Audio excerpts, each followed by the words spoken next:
On behalf of the New York Knicks, we'd like to thank you guys for your support all season long.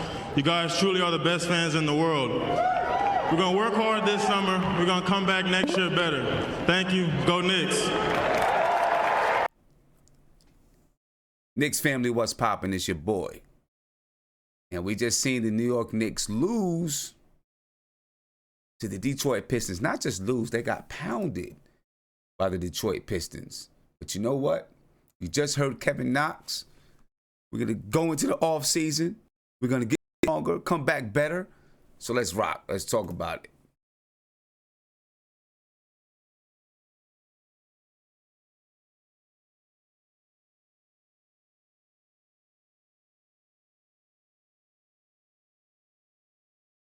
Here we go. We back in effect. Like I just said, the New York Knicks just got pounded on by the Detroit Pistons. Pretty much a blowout from the beginning. But I don't even care. I don't even care. The season's done. We're getting ready to go into a new day and age with the New York Knicks. So the real season is just beginning for the Knicks. The real season is now here. The season that we have all been waiting for is here. Next up, we got exit interviews. We got the lottery. Then we got the draft. Then we got free agency. So it's looking good for us, man. I feel positive. I don't care. I feel positive. Even though we got killed by 40 tonight, I feel positive because we finally, we're getting out of this purgatory of a season and we can move into something that can make us feel a little bit better. Because it's definitely been hell watching these Knicks play this season. It's been a tooth-pulling season from the beginning to the end. Well, the first game was great. After the first game, I think, the first game was great. After that, it's kind of rough. But look, we got Viv in the chat. We got Guermo in the chat. We're going to talk to these guys a little bit. We'll talk about the Detroit game. Then we're going to move and, kind of start projecting for the future. All right, so let's get to these fellas, man. Let's go.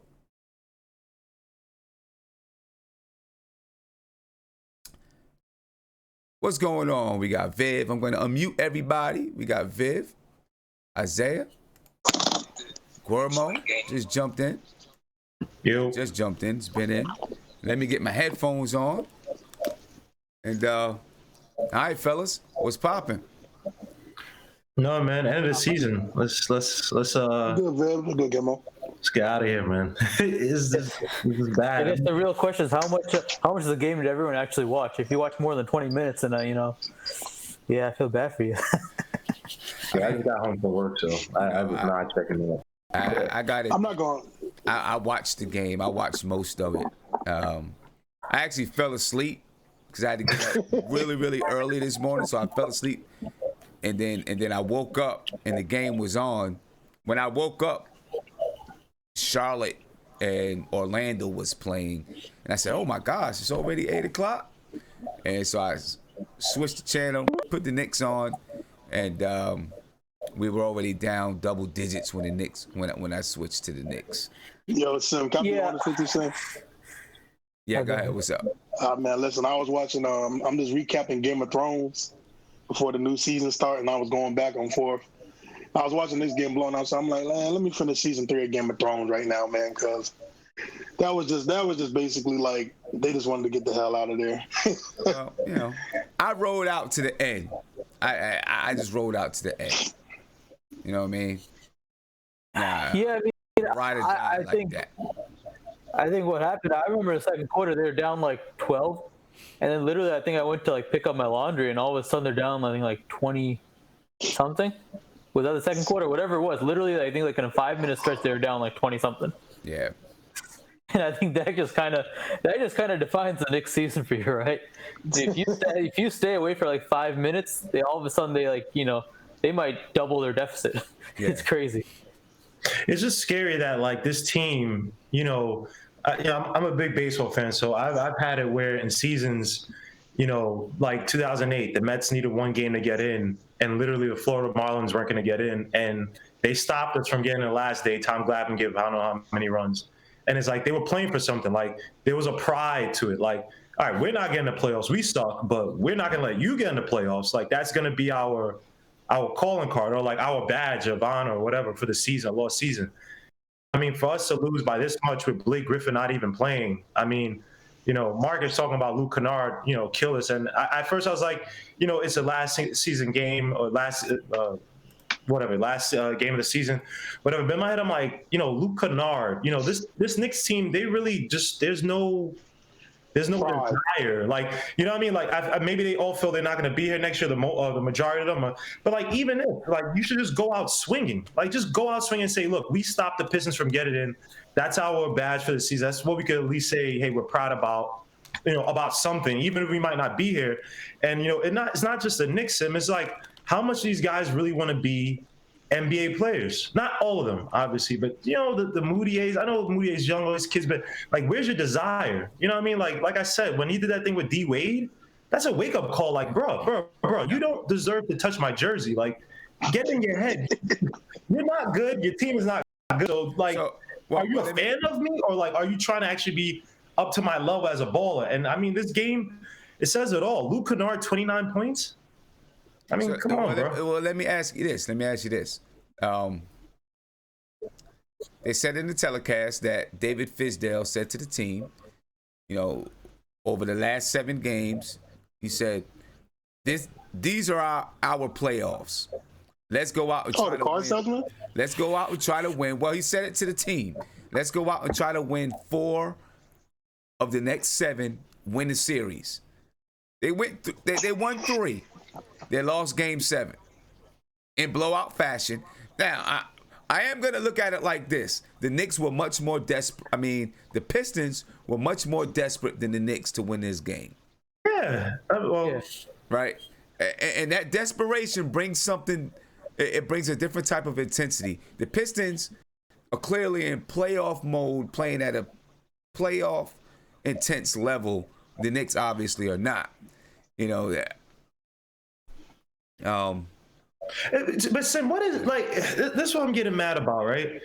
Even if we know we have a losing season, what the hell is Fizdale instilling in these guys to motivate them, right? Because look, we talk about you have extremes, right? You have player coach type guys who are just all about personality. Hey, make them happy, blah blah blah.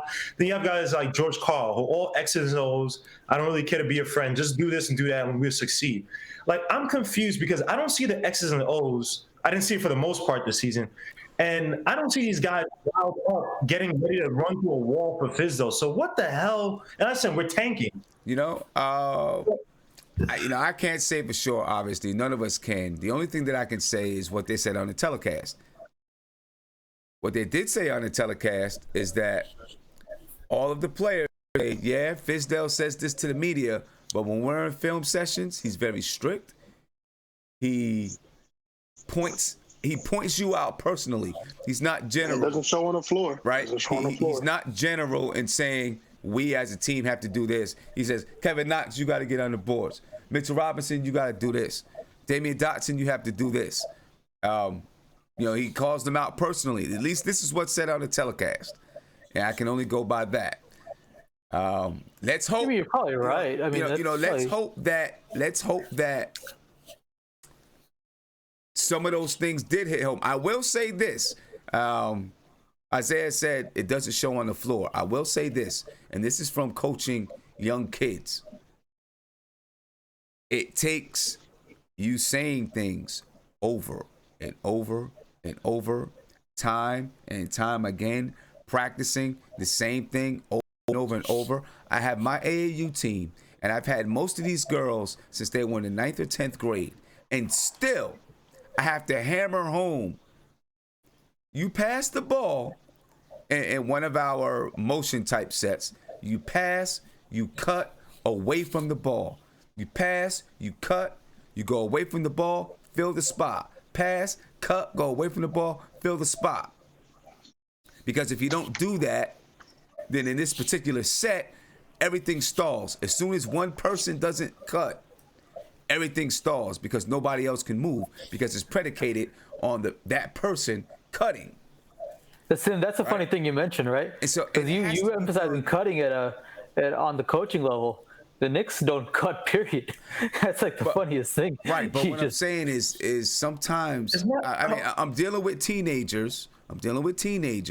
and the Knicks have some teenagers and they have some guys who've been in college for 4 years, right? But it does take.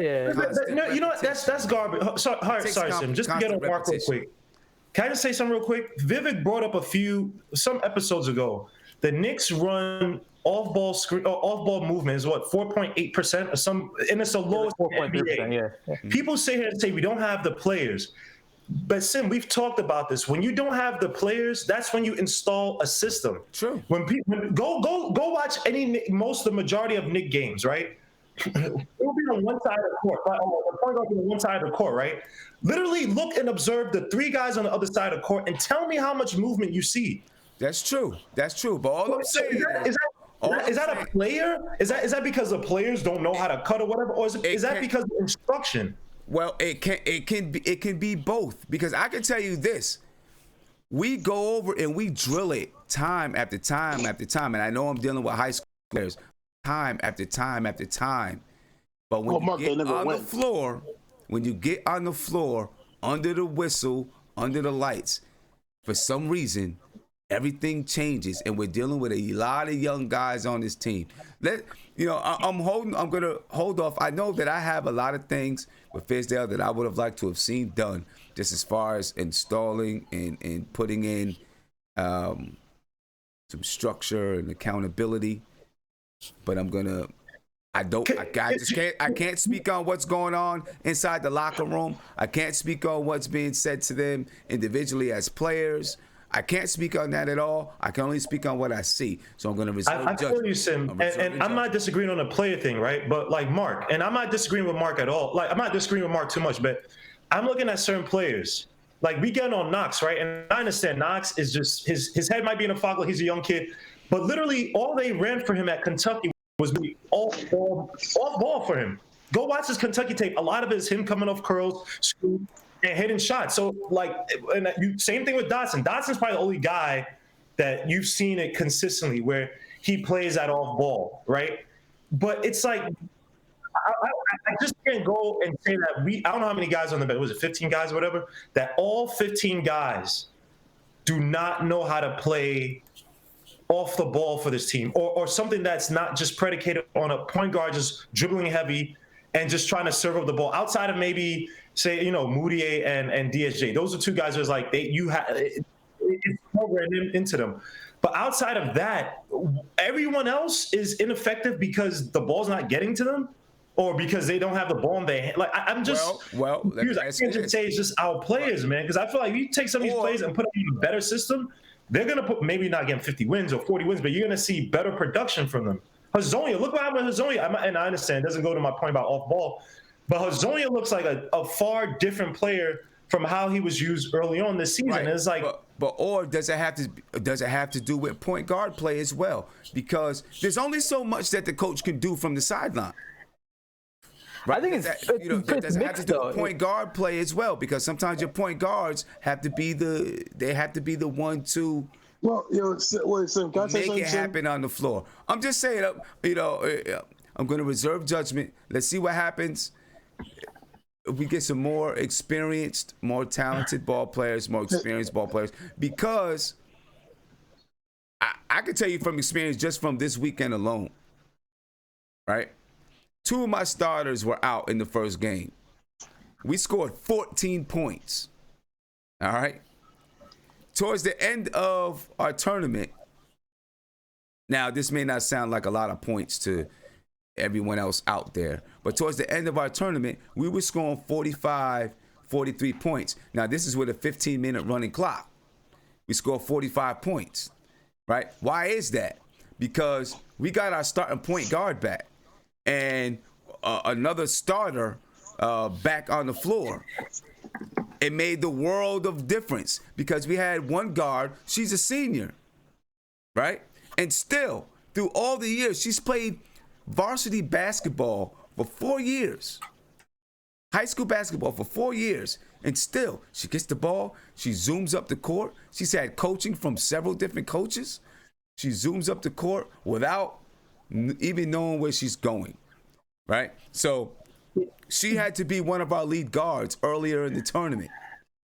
By the end of the tournament, when we had our starting point guard back and we were able to rebalance the lineups, everything was different because she didn't have to be a primary ball handler. She could do what she does best. She can go to the wing, wait for the ball to come to her, and then bam, go to the basket, right? Everything got realigned because we had our starting point guard back and we had another starter on the floor. Everything looked different.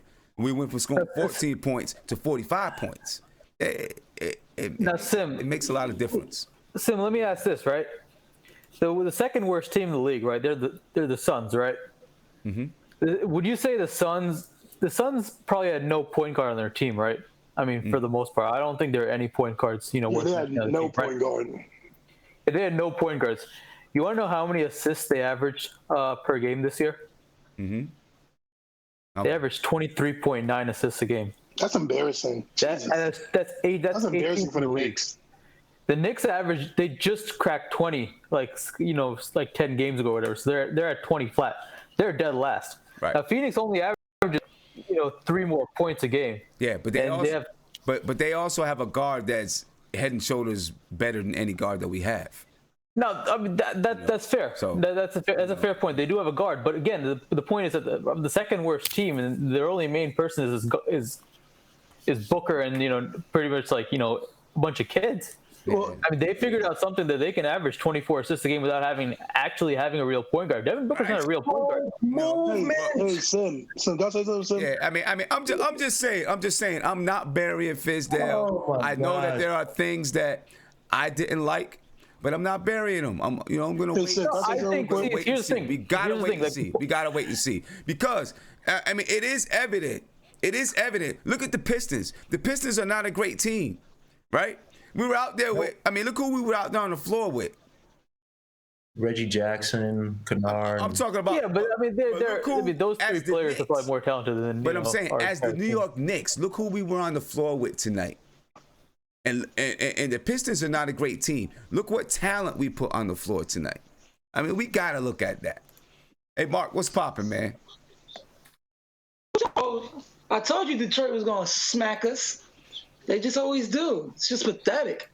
Glad the season's over. Glad the season is over, man. God. I turned my television, I watched it.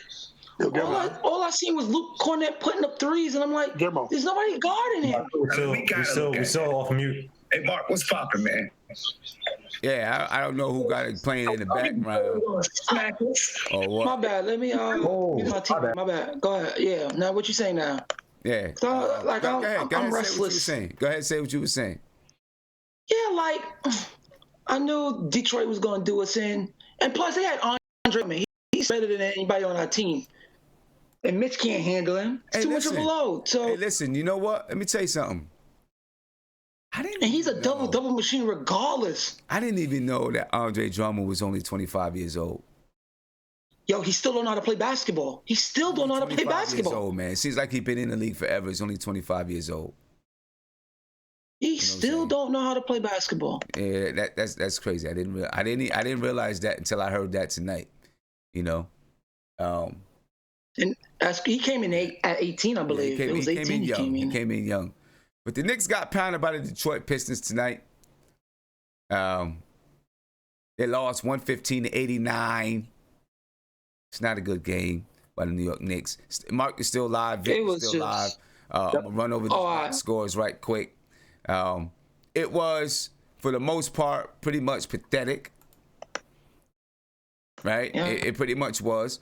But listen, I mean, let's just be honest. When you have a team that knows that they're riding off into the sunset, then you got another team that is pretty much desperate to win. I don't know. What else did we expect to happen? Honestly, I was hoping that the Knicks tried to come out with a little bit more fire to try to say, let's go home with a big win and stop the Detroit Pistons, or try to stop the Pistons from getting into the playoffs. Play spoiler a little bit. They were not able to do it tonight. The Pistons were just a little bit. They were just hungry. They were just hungry for it, and you could see it. Well, I didn't see the game from the tip, but when I caught the game, I could see it. They were just more hungry than the New York Knicks.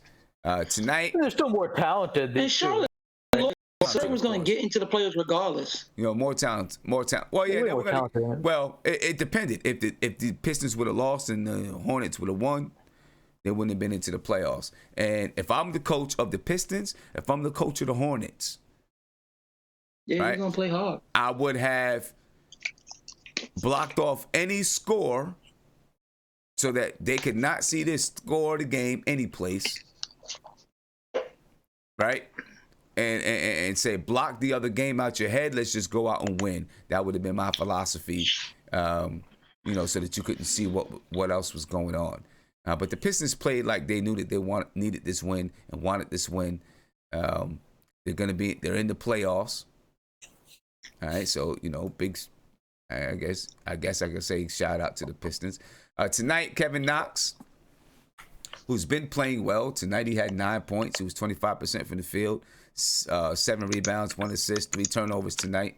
Luke Cornett, he only had 6 points, 2 rebounds, 2 assists. Mitchell Robinson, 11 points, 2 rebounds. No blocks tonight for Mitchell Robinson. When is the last time that Mitchell Robinson did not have a block? 40 games ago almost. 40 games ago. Yeah, no blocks tonight for Mitchell Robinson. But that's all right. That's gonna happen. No, the way they played, it prevented block opportunities. You're gonna have that. I mean, they're not. Yeah, you're gonna have days like that. I mean, there are gonna be teams that are not gonna try to shoot against you. Yeah. Damian Dotson tonight, he played 29 minutes, only had 5 points, 2 rebounds, 3 assists. Mario Hezonja started at point guard. He had 0 points, 3 rebounds, 4 assists. He had 6 turnovers. Let's put it like this. Almost all of the Knicks players who were in double digits besides Mitchell Robinson came off the bench. Kadeem Allen had 13 points, 8 assists. Henry Ellington had 12 points, 4 rebounds. John Jenkins had 16 points, 3 rebounds, 3 assists. Isaiah Hicks had 11 points, 5 rebounds. You're struggling. Yeah, I think all of those came in the fourth quarter for the most part. Yeah. Billy Garrett, he had 6 points. No DeAndre Jordan, no Dennis Smith Jr., no Lance Thomas. Of course, no Emmanuel Mudiay, no Vonleh did not play. Obviously, Frank Ntilikina ended his season weeks ago. So I think Trier ended it before that, right? And Trier as well. No Trier tonight. So the Knicks were definitely devoid of talent. Trier and Vonleh have been out for a long time, actually. Yeah. They've been out for a few weeks. Been out for a while. For the Detroit Pistons,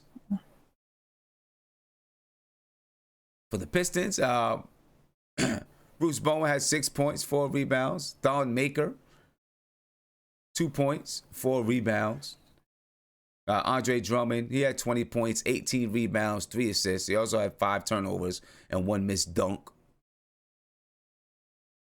Wayne Ellington, he had 12 points. You know what burns me up sometimes? And not to say that he would have still been here, but the Knicks had Wayne Ellington. The guy could shoot. The Knicks had. We cut him. We cut him for. You know what I'm saying? And we cut Wayne Ellington, knowing. That makes me mad because knowing, listen, he's a decent defender. He can shoot the basketball, and knowing that you need to have shooters that can spread the floor, we got rid of this guy. We let him go. That was then. This is now. Reggie Jackson, 21 points, 7 assists, 4 rebounds. Glenn Robinson III had 9 points, 9 rebounds. Langston Galloway, former Knick Langston Galloway, he had 8 points and four rebounds, 2 assists. Luke Kennard, he had 27 points tonight, 5 rebounds, 2 assists. Ish Smith had 2 points, 4 assists. Zaza Pachulia looks like he was a boxer as a kid and he got beat up a lot, and so he decided to quit boxing because, you know what I mean, he's got a big square head. You know what I'm saying? But, you know, Zaza Pachulia, you know, had what he had tonight. And, you know, the Knicks, again, smacked the Detroit Pistons. Let's take a look at some of the matchup information.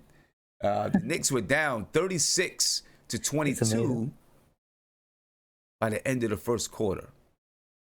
The Knicks were down 36-22. Going back to tiny Mario. Second quarter, the Knicks down 10 points. It was 29-19 second quarter. I mean, the Knicks they only won the fourth quarter. Getting 4 mil. They lost by almost 10. They lost by almost 10. Knicks have no business. They shouldn't sign him. You know, the Knicks lost by almost 10 in each quarter. It was just no match for the Knicks tonight. The Knicks were just no match for the Detroit Pistons tonight, who were playing desperate basketball. Really playing desperate basketball tonight. The Knicks never held a lead. The Detroit Pistons led by as much as 40 points. The Knicks were killed on the boards, 56-33. The Knicks had 23 assists tonight. The Pistons 25. The Knicks had 7 steals. The Pistons 5. 5 blocks for the Knicks. None for Mitchell Robinson. 2 blocks for the Detroit Pistons. The Knicks only had 11 turnovers tonight. The Pistons with 13 turnovers. The Knicks only shot 40% from the field. They shot 30% from 3, 72% from the stripe. The Pistons 48% from the field, 42.4% from 3, and 95% from the stripe. They were 19 for 20 from the stripe. Story of the game right there, folks. You know, what more can we say besides the fact that the Knicks beginning a new season. Now the real season begins. Now it's here. And we're going to talk about the future. We've talked about the past. We got to talk about the future now. What do we expect? Because the future is here. The real season now begins. Now is when we begin what could be a historic turnaround for the Knicks. It really could be. It could be a historic turnaround. Go from 17 wins, and maybe we'll end up with 50 wins next year if everything goes well. I want to give a big shout out to the YouTube chat, man. A lot of people in the chat. I didn't get a chance to shout you guys out. Ralph Unreal, Jenny Titus, Ernesto DeVerge, State of New York Knicks podcast. What's up? It's me. There's somebody, Gaga Mizik. Not sure who that is, but big shout out to you. MH, Martin Mendoza, what's going on? Kevon, what's popping? Famous, I think I said MH already. If I didn't, MH, what's popping? It's me. Chris, of course, we got Who's Marking the Video chat. Joe Curry, G. Andrezzi. I think I said Ralph Unreal. We got Guillermo in the chat. Naomi. Oh, you guys, what's popping, man? Ghost Rider. Glad you guys came out for another night. Slick Nick, what's popping? Thomas Dorsey. You asked the question, Thomas Dorsey said, damn, what y'all gonna do if the Knicks ever start playing basketball? Well, if the Knicks ever start playing basketball, we won't be as upset. I can guarantee you that. But if you're new to the channel, do me a favor, subscribe to the channel. Right? Log off now. Well, not log off, but you could probably just hit the button, subscribe. Subscribe to the channel. Hit me with a thumbs up. And share it. Share it on Twitter, Facebook, Instagram. Let everybody know. Because we got some good things going. everyone who is, if you are a member of my website, which I hope that you are. If not, I'm going to put the link in the chat so you can become a member now. If you're a member of my website, you don't want to sign up right now to become a member. Because later on tonight, for those who are members, I'm going to send out a link where you can put down a deposit for opening night next season. All right? You can put down a deposit for opening night. Now, when you put down this deposit, everything still applies. Those who have done this before, everything still applies. I won't have the regular price, the full price of the package until August. And then, of course, we'd have to get everything in so that we can reserve a lounge and all of that. Right? But if you make your deposit now, you'll have your seat reserved. So, what I'm saying is become a member of the site, because those who are members, they're going to get the link first. They'll have the link for about 2 or 3 days before everyone else. And then the link will go out to everyone else. So if you want to get a jump on it, make sure you become a member of the site. Ralph Unreal, you say, Sim, when is the hip hop show coming on? Right now, I'm still collecting subscribers. I'm hoping to maybe do Friday. But I'll know more. I'll know tomorrow. Those who are subscribed to the hip hop channel, the Front Stoop, you'll get the message when I'm scheduling to go live. But I'm hoping to go live this Friday for about an hour. I'm putting a link in the chat where you can subscribe to the Front Stoop right there. I just put it in there. I just dropped it in the chat. But anyway, subscribe to the channel. Subscribe to Nothing But Knicks. Subscribe to the Front Stoop. Become a member of the Nothing But Knicks website. And if anyone is interested in doing some blogging on the website, there's forums on the website. Make sure you jump on it. All right. But anyway, the real season begins for the New York Knicks now. Now is when things are really going to get going for the Knicks. Now is when Scott Perry, Steve Mills, David Fizdale as well. Now is when these guys, it's time to go to work.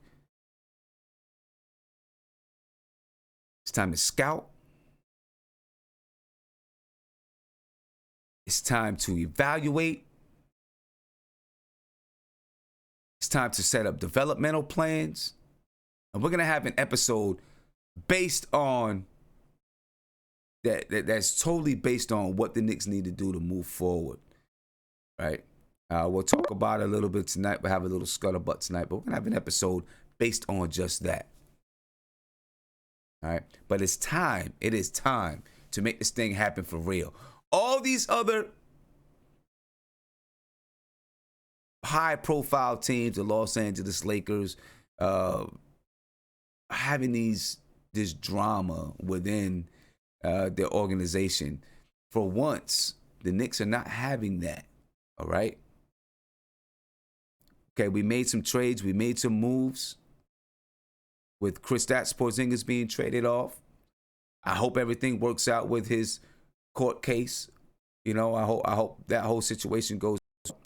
I'm going to be honest with you. I'm glad that we're not dealing with it with the Knicks. But I hope that it goes well for KP. All right? But barring and besides having only 17 wins this season, it's been pretty drama-free. Right? You had the Turkish guy over there, Enes Kanter, who was having his things going on and popping off at the mouth, but we got him out of town. Made sure he got out of town. So let's see what we're going to do for next season, man. The real season begins, Mark. Coming to you, Mark. The real season begins. All right? Let's talk about exit interviews. Let's start there. I want to talk about exit interviews. A headache right now. Mark, we're talking about exit interviews. What do you expect to hear, Mark? What do you expect to hear from these exit interviews? And as soon as Lakers really put themselves in a bunch. Hey, Mark, can you hear me? Can you hear me? Yo, yeah, I got you, bro. Yeah. What do you expect to hear from Knicks and exit interviews? Because it's starting now. Exit interviews are coming up. Probably tomorrow. Well, Tomorrow, Friday, is going to be exit interviews. What do you expect to hear? okay, there's only 3 people I want to hear from. It's Kevin Knox, Mitchell, and Dotson. That's it. I don't care. And the coach. That's it. Those are the players. I don't care. They're not even worth my time. But I just want to hear what Knox is going to say. I'm not even worried about Mitch because he showed me enough. His motor, his work ethic showed me enough. I don't even have to hear him. I just want to hear the coach. I want to hear what Dotson's going to do off season. Well, he said he's going to be training with Darren Fox over the summer. Yep. So that's a plus. And I just want to hear, like, with the Fizdale situation, it's just like he's going to give us what he gave us every year. We try to come back strong, et cetera, when we get better players. Yeah, we know. So it really defeats the purpose of even hearing them. But I want to hear what Kevin Knox is going to say because he's important. He's very important because even if we don't trade him, he will be an important piece to us. Right. So I want to hear what he's going to work on. Like I said, what he needs to work on is his upper body strength, his handle, and his his motor. Okay, well, That's it. Well, listen to this real quick because you can get a little bit of taste of what he wants to work on. This is Kevin Knox. This is last night. All right, not tonight. When we get tonight's audio, we'll play tonight's audio. All right, but just take a listen real quick. This is Kevin Knox. Kevin, last night. You have closed the season shooting the ball really well. Coaches have talked about how your vision has just improved a lot as of late. When you look at, what you want to continue to develop this summer, what is it that you're looking at? Just getting stronger. I just want to take some of those bumps going to the basket and be able to finish through contact. Defensively, something I want to get better at, work on a lot this summer. And just getting better with my ball handling, be able to get to the rim, find my open teammates, and just be able to make shots. Coach was just telling us that he's kind of treated these last 7 games as like a playoff run for you guys. How has that helped you take a look at things here? Basically just motivates us to go out every single night and play hard. And then, today was game 6. We came out really strong. They kind of made a run, but we stayed in the fight. We kept fighting and pulled it through, so we get to go back home, game 7. Hope we got everybody come back and compete and play at a high level. Detroit needs a win. All right. Now, see, Exactly what I've been preaching. That right there, there's just a few things inside there that I want to dissect. And I want to give him a little credit because his shooting did go up, and I seen that and I like that. Yeah, so I want to dissect that for just a minute because I know guys in the chat was, when we got in, people was killing Fizdale, but I think that it says something to play that type of motivational game with the players to help keep them motivated at the end of the season. And it's true just from the way that Kevin Knox spoke. It's true. Play hard. Right? He said, we treated these last 7 games like it was the playoff. Tonight was game 6. The way he said it, it's true. Tonight was game 6. Now we get to go home for game 7. Right? You see, Sam? That is a way that you motivate players. I like to hear stuff like that. Right? Now, go ahead, and Sam, like I've been preaching to people. When you said earlier about the telecast saying that he's calling everyone out, he is coaching, but there's not so much you can do on the floor of the player. The player has to go out there and do it. If he doesn't do it, he gets pulled. But there's no way he's sitting back and letting them do this. He has to be coaching them. He has to be telling them, but they're inconsistent players. That's what they are right now. Yeah. Now, Mark, you heard Kevin Knox say, you kind of know what he's going to do in the offseason. You heard what he said. I want to work on my upper body strength. I want to work on my defense. Right? That handle. Yeah, he wants to work on the hand. Now, look, his handle, he's got decent handle. He may not have cut you up handle. It's weak, Sim, because he has loose handle because he don't have strong handle. So there's chances of the defender always stripping the ball away from him. Seen it so many times. He has a good first step. He has a great first step. Yeah, you haven't seen someone just take the ball from him. He wants to work on his handle. This one again with the ball. He wants to work on his handle and get it better so that he can make moves with his handle. so he can make moves, so he can beat the defender with his dribble. No, like I said, Sam, I said his first step he has a great first step for a wing player. He has the handle from when he does the first step, he can go up top with it. But he don't have handle where he could shoot off the dribble. But what I'm saying is, see, I don't like it when people just say handle. This is me. Don't just say handle, because when you just say he don't have no handle, that means that he can't even dribble the ball and someone's gonna take it from him.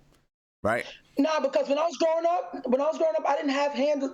I still don't have like handle to make moves. So anywhere you go, someone's gonna say you don't have handle. He has to be able to shoot off the dribble, which he doesn't do. But what I'm saying is, but when you say someone just flat out doesn't have handle, you can't give him the ball because it's gonna be taken from him. So he cannot use his ball handle skills to create a shot. You know what I'm saying? He's got to develop some advanced ball handling skills so that he can create a shot. You know, some good in and out moves, you know, a couple of, you know, shimmies and shakes, a good hesitation and then pull up. You know, yeah, but by me saying no handle, that don't mean that don't mean necessarily he don't have handle. He has a good enough handle, but he don't have handle. I know. He don't have great handle. I know. That's what I'm saying. That's what I'm saying is when you just say handle, some people are gonna think, oh well, you just gonna take the ball from him. You hear what people say. If you ever go to games, you hear them strap him up, take it from him. He can't handle it. Right? Strap him up, take it. He has no handle.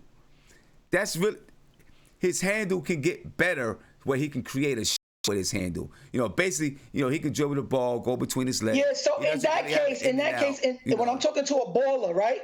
When I'm talking to a baller, you're a baller, you have no handle. That's what they will say in the park. Not necessarily saying you don't have no handle, but he just don't have elite. He don't have good dribbling handle. I mean, we ain't talk about the park though. We talk about the NBA. He has to increase his handle. You know what I'm saying? Where he can make moves. You know what I'm saying? Because he has a good first step better than his handle. People are not just gonna take the ball from him. They're not just gonna take it from him. You know what I mean? They're not just gonna run up and, you know, put pressure on him. He's gonna fumble the ball all over the place. Not that kind of not having handle. He can't create a shot with his handle. He can't use his handle to create a shot. You know what I'm saying? That's what I'm saying. And I see people in here, you know, like GC said, you know, Knox does get it taken from him all the time. No, he doesn't. Yeah, he does, bro. No, he does not. But he don't have great handle, man. Okay, you go guard him and see what he does to you. Well, I'm different. What I'm saying is, to NBA players, he doesn't have handle. He doesn't. Y'all don't get it. Y'all don't understand what I'm saying. That's why he didn't handle it in college, because he didn't have it. Dude, y'all don't get what I'm saying. Y'all don't get what I'm saying. You know what I'm saying? So I'm not even going to go with the argument because you're not understanding what I'm saying. So there's no sense for me to go with it because you have a different idea of handle than I do. You know what I'm saying? So there's no sense in going into it. You know what I'm saying? Because you have a different idea. You guys have a total different idea of handle than I have a different idea of handle. You know what I'm saying? That's what I'm saying. We have a different idea. I'm not saying he doesn't need to increase it, but we have a different idea of handle. A different idea. Okay, so what he needs to learn to go right, because he only goes left. He only goes one way. He needs to learn how to go right also. Yeah. Go ahead, Guillermo. Yeah, I agree with you, Sim. He doesn't necessarily have bad handling. What I would tell him to do, when you see Knox a lot of time, he gets the ball and he triple threats it really late, or he goes in one direction. So he's very linear, and you expect that with a young kid, right? They're not necessarily. He's not necessarily like, he's not an adept dribble, like say, when people say handles, they think it has to be Kyrie, Westbrook, this fast twitch. Right. The person I would actually tell him to kind of learn, and this would entail him learning a back to the basket game, is Paul Pierce. Paul Pierce, when you look at him, right, you watch his games, right? I used to play against this one kid who was, when you look at him, it doesn't look like he has great handles, but he has such great footwork and such great body movement that he catches you. He either catches a half step on you or he catches you in a hezzy. And I would say that with Knox, I don't know who you learned it from, but they needed him how to use his advantages, right? What Knox did a lot this season would be like he'll take it from the wing, right? And then he'll try to drive straight to the basket, going to his right. But then he'll meet his defender and another guy at the basket who basically just, created a tower, and it was hard for him to shoot. That's why he started developing that little ugly floater which went in, but it's not going to be effective. I mean, as we've seen, is not effective long term. What he needs to do is learn how to use his feet, learn his advantages, learn how to use his feet. If I'm on the baseline, should I take my guy baseline, or should I bring it back to my right or to my left and try to drive to the lane? I think it's just decision making. And look, he's a young kid, but he has to watch somebody's game like a Paul Pierce, who doesn't have the fast twitch muscle or whatever, but uses his footwork and his dribble and awareness on the court to his advantage. Right. And and that's the thing. He's got to learn different ways to use. Obviously he's got to increase his handle. Cause Sim, look at Giannis. How to make some moves off of it and stuff like that. Giannis has size, right? But what Giannis does a lot of times, even when he's driving on somebody, he tries to get a step on them to get that advantage and then use his body. Knox very little. He didn't do that at all, even though he's 6'7", 6'8", or however tall he is. He just has to. Someone has to sit down with him, teach him how to use his body, how to use his footwork, and how to use his back to an advantage to get, against whoever he's defending. He's not going against Paul George every night. So, I just think let him learn under somebody, like Paul Pierce or somebody, to get his footwork right and decision making right. Yeah, and from what I'm hearing about with the Knicks, it sounds like they have an aggressive developmental plan that's going to be in place for these guys. They're going to come back in August, right? This is what they said in the telecast last night. They're going to come back. They're going to get about a month off. They're going to start training. Then they're going to come back in about August, to begin working. But a lot of guys are going to be there throughout the offseason working and getting that work in and working together as a team. That's very good. It's very good. Is it going to be different than last year, Tim? When they were taking pictures at the track and all that stuff, like be different from that? See, it's very right. It's very good in as much as do you have the coaches that's going to help you develop and give you the tools, right? Because a player can go to the gym and be in the gym all day long. Doesn't mean that they're getting better. You really got to be working on things and really have some people working with you and telling you, breaking down your game and telling you the right things so that you can get better. Yeah, I hope so, because it's not just like you said, it's not just physical fitness. Like, he does have to get his body stronger. I think, who's gonna teach him defensive awareness? Like, I want to see stuff like that. I want to see a marked difference from all the guys who are coming back. I want to see 1 or 2 wrinkles added to each and every one of their games. Like Knox, his defense, Mitchell Robinson, his shooting, Dotson, his awareness on the court as well, and consistency in shooting. That comes repetition. Like, that's not big. Yeah. I just hope it's different from last year when they were just running the track and sweating up and right. And you don't need any Instagram pictures. Like, I don't care for that stuff. Yeah, I feel you there. I feel you there. You know that they're gonna do it. You know they're gonna do it, but I don't need it. You know what I'm saying? Maybe every once in a while or something like that, but it doesn't have to be on a regular basis. The only Instagram picture is the Wayne Wade denying Moody AJ. That's your only motivation you should be looking at.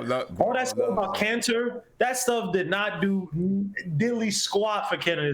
Everybody's, Cantor, he's looking good. His defense, so all that social media stuff. You have to restrict these guys to the point you're a military sergeant, but let's focus on basketball this year, man. All that other stuff. I feel you. Who else do you want, Viv? Who else do you want to hear from in the exit interview? I mean, I want to hear from everybody, but anybody in particular that you really want to hear from with these exit interviews that are coming up?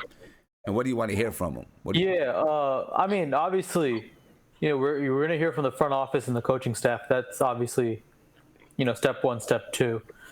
With regards to the players, you mentioned Knox. Obviously, the things he's going to work on.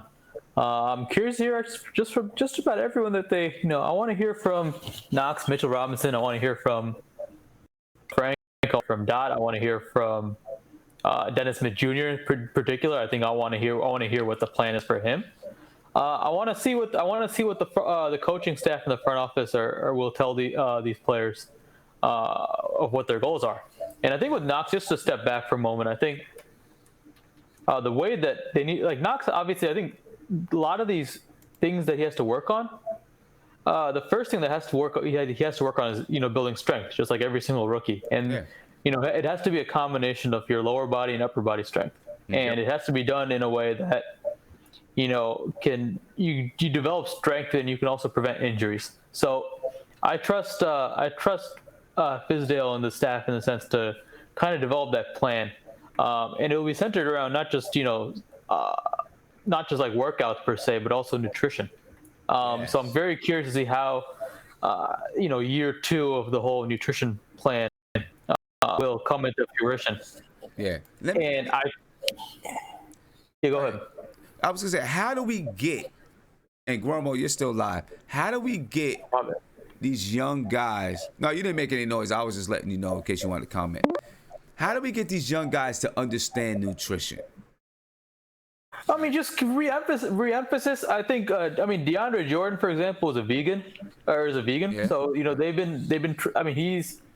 Granted, I don't think he's not in like the best shape he was with the Clippers, like early on the Clippers days. But I guess even he's an example to look at. I know he's taken out a lot of the young players to try out different vegan food, especially when he was in Dallas. So maybe that influence will help. But even if they're not going vegan, for example, that track record, that body of track record that Fizdale has with the Miami nutrition staff can obviously add some credibility. It's very hard with my players. I give all my players a binder at the beginning of the season. I've yet to give it to them this season. I plan on giving it to them tomorrow. And inside the binder, there's a whole nutrition meal plan. And it tells you if we had a light workout, this is what you should be eating. If we have a medium workout, this is what you should be eating. If you had a heavy workout, this is what you should be eating. And it breaks down the different food groups. It kind of explains to them. It's like a 4 or 5 page document. And it explains to them, the benefits of good nutrition, the type of nutrients that you need to have in your body, the carbs you need to replace, all that type of stuff. It explains to them. And they have it, and we go over it. And at the end of practices, I let them know this was a light practice. So follow your diet and eat what it says to eat for a light practice, right? Mm-hmm. This was a heavy practice. This was a medium practice. This is how we should eat preparing for a tournament. We're about to play 5 games in 2 days. This is how you should be eating. Well, yo, Sim. Right? Yep, go ahead. Do you do it?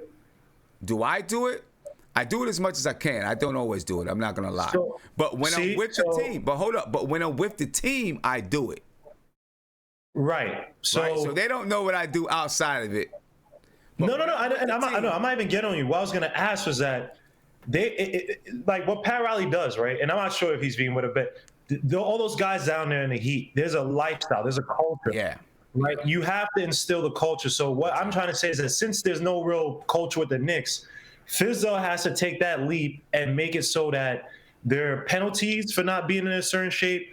There's penalties for not eating right, for gaining weight, unless it's, thyroid issue or some weird crazy thing like that. If you're coming into camp, at a certain weight, but outside of your own weight, whatever, there's fine, little fines here, maybe not too punitive, but something that's like, all right, this is embarrassing because everyone's doing it. Fizdale lost, I'm just making it up, say he lost 20 pounds off of being a vegan or being healthy, whatever. Everybody's doing it. Yeah. And I'm doing it. Why? Because I'm lazy, I'm not focused, so I need to get in shape. So that's how you do it. You have to make it so that your eating style, even just your eating, you can let them slide here and there, but once it's at a certain point within the season, we're in the culture, now we're in the system of, now we're going to eat right, we're going to make sure you're healthy, blah, blah, blah, and it's not a joke anymore. This is the big time. Next year, we have goals for you guys, blah, blah, blah, blah. So you have to build the culture because, look, if you tell DJ maybe discipline, but it's one guy. And DJ, he hasn't won a championship with the Knicks. Good player, but you know what it is. He's not KD. He's not one of these guys that everyone's going to look up to and be like, hey, that's Chauncey Billups, that's Jordan. That's even LeBron, and we're all going to follow him. So it has to come from the coach. They have to instill that type of system. And there's always with the Heat. Why can't you just take the Heat's playbook and just bring that to New York? I thought he did bring it. He brought some of that stuff. You know why? So, and Kevon said, well, they know now, Sim, talk about my players, Well, but Kevon is like this. Generally, I eat well, right? Generally, I do. I eat well. The only thing I would say is I like to have late night snacks, and that's not good. But generally, I eat pretty well. I drink a lot of water. I try to stay away from sodas, although I do drink them. I try to stay away from them. I try to limit it. I try to drink only natural juices and not juices that are sugared down. But I really try to keep a lot of water intake. And I don't eat red meat. I don't eat pork.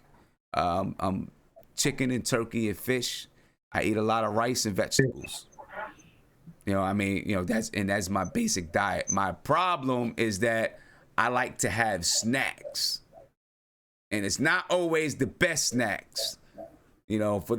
I like to eat a lot of fruit, and I like to have my fruits as my snacks. I don't eat that much candy, but instilling it in our players, though, it's very hard because they have eating habits, and even if we have, you're right, Guillermo. Even if you have a culture with the team, when they go home, now when you have a team and those players are adults and they can manage, everything, but with my girls, when they go home, a lot of my girls, a lot of my players come, low income, right? So they're eating a lot of boxes. Sorry, Sam, I don't want to jump in, but it's hard. We have to distinguish, obviously anything, outside the NBA, outside of professional league, there's a whole lot of different circumstances to come into play. Right, So exactly. You can't. What we try to do in the NBA with this, the Fizdale system, that's not gonna work for various multiple different reasons, like we just mentioned. So it's not fair to to enforce it, on a level on an amateur level because it's just not possible. I don't enforce it. I don't give consequences. I just you just can't do it. It's impossible to do it. It's hard because at home, what they eat at home, what they can afford to eat. Eating healthy is more expensive sometimes. Let's be real. It can be more expensive. You know what I'm saying? You buy fresh tomatoes, or you can get a can of tomatoes. That's going to be cheaper. But the overarching point, Tim, is that if they can just implement it on an NBA, like an NBA salary can, the thing with the NBA players for the most part is that their schedule has a lot of, there's a lot of time in there. So, there's not a lot of outside of game time. There's not a lot of, things going on in their, in their schedule. So that's where they can you can still adapt with players to a certain extent to kind of make them, malleable in a sense where they can work with them to some sort of. So Vivek, that's why you install, and I think it's important. I wish they had more veterans. That's why you essentially create the floor generals, right? You create the DJs. If we had the Jared Jacks, you tell, Fizdale could go to him and say, look, you may not be vegan, but just go vegan for the whatever of your contract. We'll put a nice little paycheck for you, whatever. But have it so that when you hang out with these guys, you're instilling that in them. When you're out in whatever city, and you're chilling out and talking to girls, whatever, doing. You know what it is though, Guillermo? They were doing this. There's articles about things that they track their players' sleep, they track their phone time. So they're already doing a lot of these things with these kids, and so. I don't want to say they're not doing it because they've actually done it. They've actually there's people that they've noticed some of the things that they do internally. So it's already there. It's just a real question is how that progresses in year 2. We've seen it in year 1, but obviously a guy like Dennis Smith Jr., for example, he came in the middle of the year, so he didn't get to experience a lot of things that were already happening. They're already in place. Yeah. So for someone like him, it's going to be new. He says, okay, what is going to happen in this first true summer in the Fizdale program? Everybody else kind of did it, and you can kind of see the difference. Guys like Dotson, for example, they came into the camp in the greatest shape, and that was part of the Fizdale summer.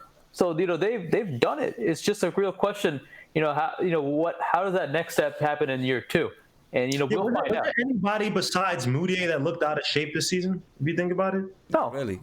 and even Moutier, I guess Moutier. I mean, Moutier it's just. I think that's just how he is. But I thought, if anybody, the only guy that probably looked out of shape was just probably Dennis Smith Jr. And that's because he came in like halfway. And, he had, whatever injuries or whatever he had. That's the only person I thought looked out of shape.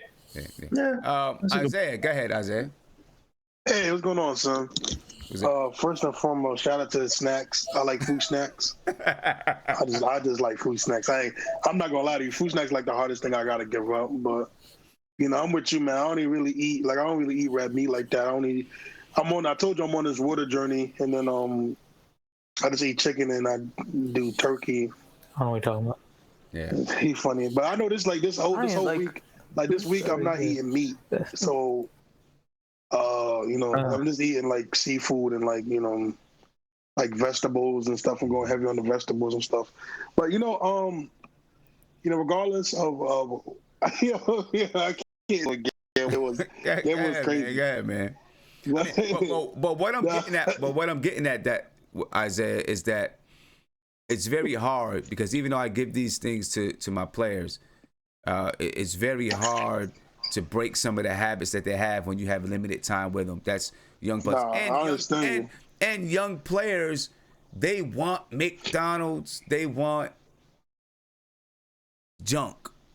Younger people, I know we all can't be Gilmore, man. We all can't be 6'7", and 250 full muscles. Yeah, I mean, it's very hard. Even if they have a nutritionist with them and da-da-da, and they're eating all these healthy foods, they want some fries.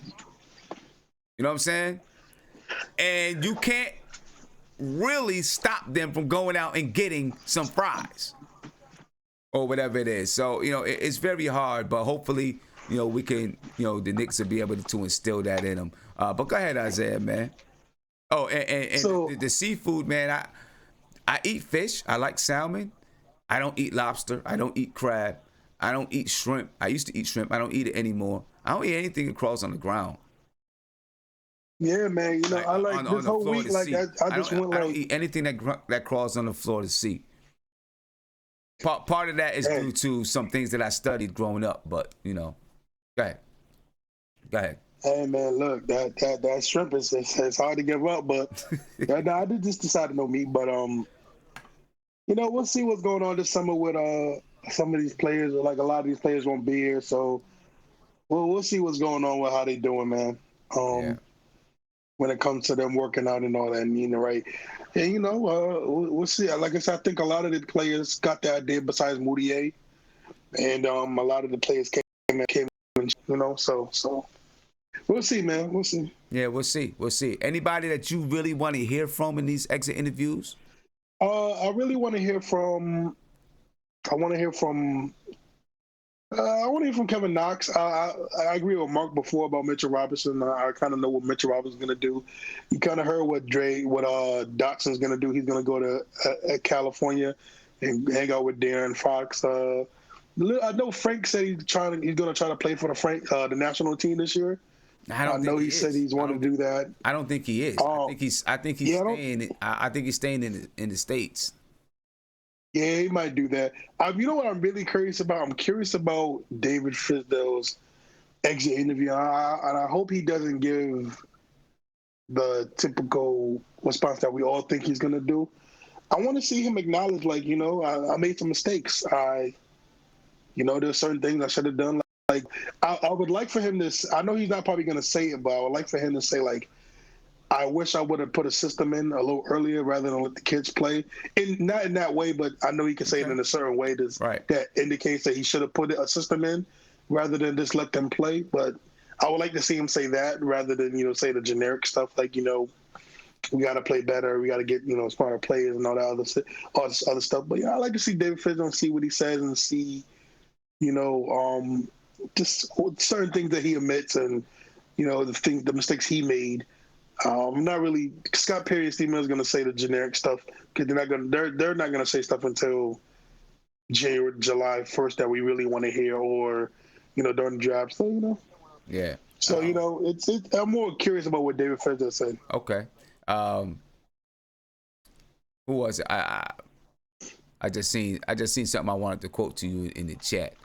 Oh, Mega BNY says shrimp is like eating roaches. I just want to put Sim, that. Listen, I know shrimps are the roaches of the sea, but those are some delicious roaches, man. Okay. I ain't gonna lie to you. Mitchell Robinson, I see. D Public Enemy said Mitch needs to put on 20 pounds. I don't know if he's going to be able to put on 20 pounds in the offseason, man. That's a lot of pounds to put on, and will he be strong enough to carry it? He'll be strong enough to carry it, but will he be able to play if he puts on 20 pounds in the offseason? I want to see him add muscle, not pounds, right? There's a big difference between muscle and pounds. If he can put on 5 to 8, I think that would be good. You know what I mean? Because if he puts on 20 pounds, that's a lot. And it's not going to be lean, in my opinion. You know what I mean? I want to see it be put on muscle, build muscle, so that he comes back lean. Well, I mean, he's already lean, but more muscles and lean. You know what I mean? That's the way you want to go about it. That's definitely the way you want to go about it. Let me get to this phone call. I'm going to come back to video chat. All right. Caller, you're on live with Nothing But Knicks. What's popping? Hey, what's up, Sam? Hey, what's good? Hey, this is Big Freezy. Hey, what's up, Freeze, man? It's been a minute. Wow, what's going on with you? Yeah. Hey, man, watching the show every day, enjoying everything, man. I appreciate it, man. Baseball's starting. I know you're a big Mets fan. Dog, I'm excited, but it's April, so you know what it's gonna be like when May get here. Yeah. When May get here, I'll be looking forward to next April. Right. Yeah, you know how it is. Hey, so I hear the conversation, man. I want to jump in and say a couple of things, maybe address something. If you got time for one of the OGs. Yeah, go ahead, man. Got time. Let's go. Hey. So the first thing I wanted to say was, or ask is, who are the Miami Heat to try to pattern our franchise after? I mean, they won 2 championships with 4 Hall of Famers. Mm-hmm. I mean, who can't win 2 championships with 4 Hall of Famers? I understand we were talking about diet and stuff, but they had Ray Allen, LeBron, D. Wade, and Chris Bosh all at one time in their prime. I mean, who wouldn't win a championship with that? You know what? And I didn't get a chance to say it. I don't know why. Maybe I cut myself off. But one of the reasons that Fizdale probably did not bring his whole Miami playbook and all of the Miami rules is because he tried that in Memphis, and it didn't go well in Memphis. They were kind of like, we have a way here. Now the Knicks didn't really have any. The Knicks didn't have a culture. The Knicks didn't have a way. I'm pretty sure he implemented some stuff from Miami, but I understand exactly what you're saying.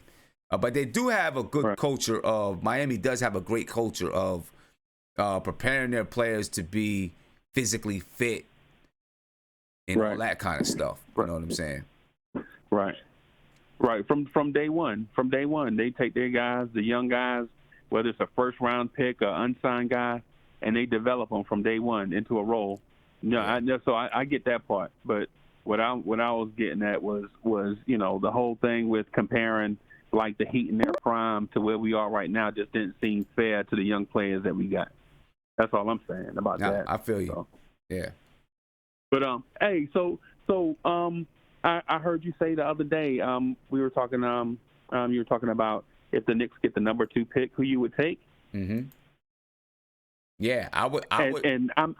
I may be mistaken, but I think you said Ja Morant. Yeah, I would take Ja. Yeah, I would take Ja. I feel like Ja's going. I think he's gonna be special, man.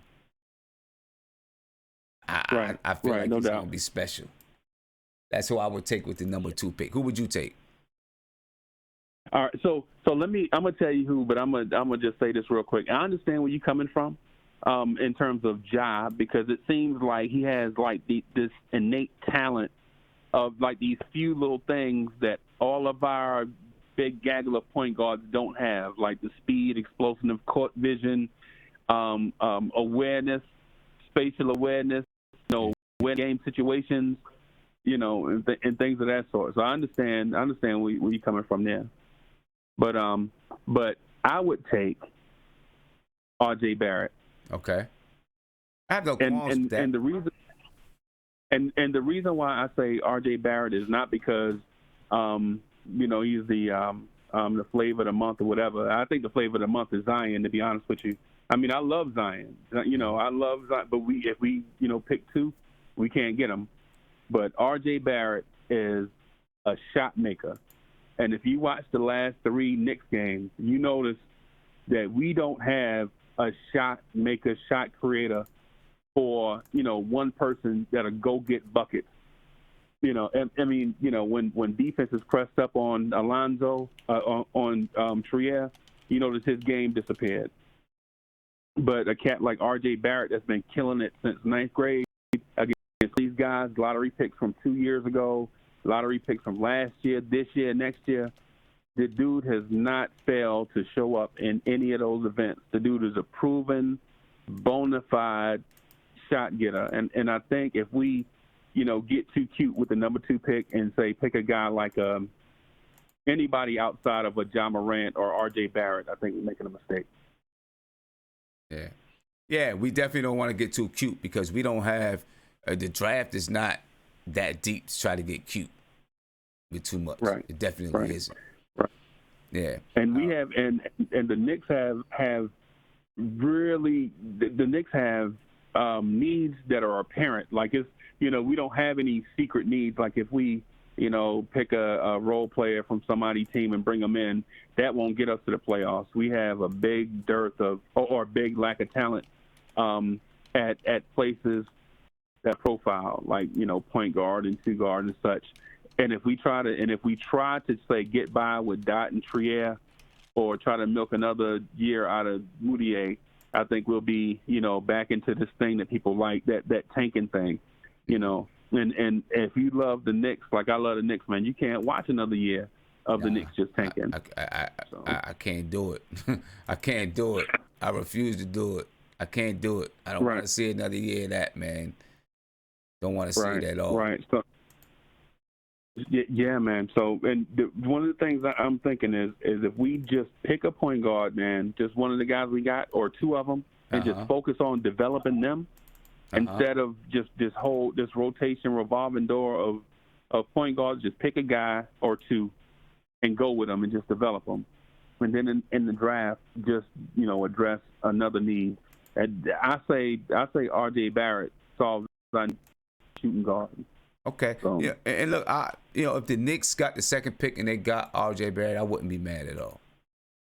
I wouldn't be mad whatsoever. I'd be totally cool with it. Because he's got the potential to be a 20-point scorer, and people say that he's a black hole on offense, but people that actually watch him play will notice he's an excellent rebounder for a guard, and he averages about 4 assists per game at Duke. And people will say, the assistance things don't matter, but court vision is something that you take with you. It's not one of those things that just is an accident. It's not like he throws 4 lobs to Zion. I mean, the dude is actually, he ran offense when Trey Jones was out. He was the point guard when Trey Jones was out. Can the Knicks use that flexibility? I say yes. So. Yeah. I feel you, man. It's interesting to see what happens. It really is. It's really gonna be interesting to see how this. Hey, let me do my thing real quick. I meant to say this at the beginning of the call. Hey, peace to everybody in the chat, man. I've been watching y'all for a minute, man. Everybody is funny, man, with good points and stuff. I miss my man Tony Crow. I don't know where my half brother went, man. He seemed like he disappeared. I think he showed up on one show, but I want to shout him out, man, because that's my man, 50 grand and such. I ain't gonna hold y'all up because I know the video chat is about to go off about what I said about R.J. Barrett. So yeah, they're gonna have something. Mark's gonna have something to say. Tony Crow was on last night. I missed him. I didn't see it. Yeah, he got on the call last night. It was late though. It was kind of late. Okay. I'm gonna hit him up on Twitter if he have an answer.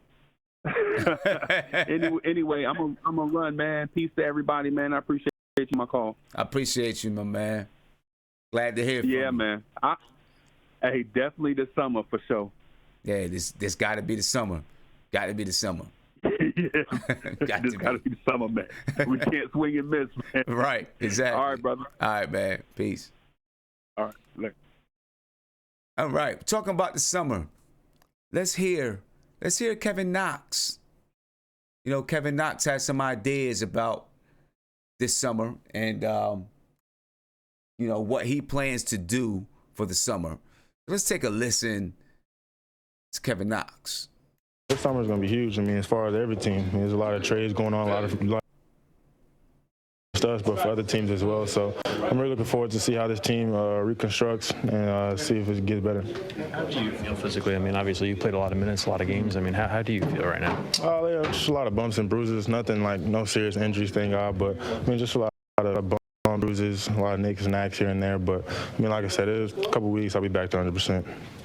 How do you feel, I guess, right now compared to game one in terms of playing against NBA defenses, attacking NBA defenses, and just, I don't know, your confidence level, I guess? Yeah, I just feel a lot more comfortable, I mean, just on the court. I mean, especially towards the end of the season. Pretty much after the All-Star break, I just felt a lot more comfortable just being out there offensively and defensively. I mean, there's still a lot of things I got to work on, but, I mean, from game one to game 82, I just feel like a totally different player. Yeah, Kevin Knox, man. Kevin Knox played 76 games.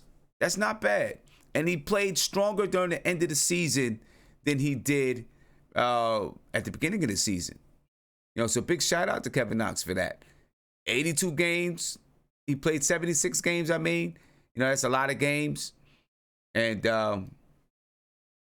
he didn't do...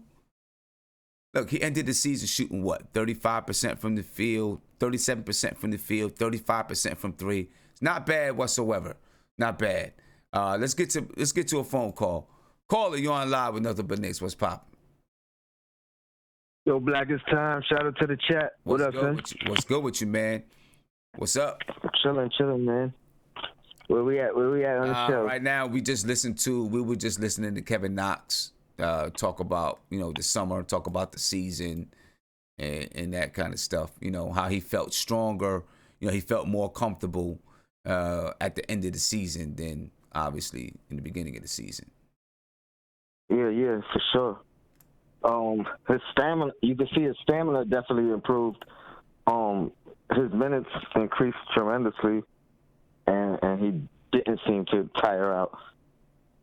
Yeah. His shot selection also improved towards the tail end. Yep, his shot selection. It felt like to me like he understood that he was an NBA player. He was used to the speed. He was used to the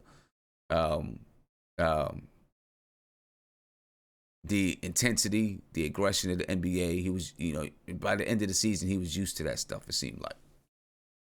Yeah, I also noticed early in the season, it seemed like he was taking off a little bit early, maybe a step early.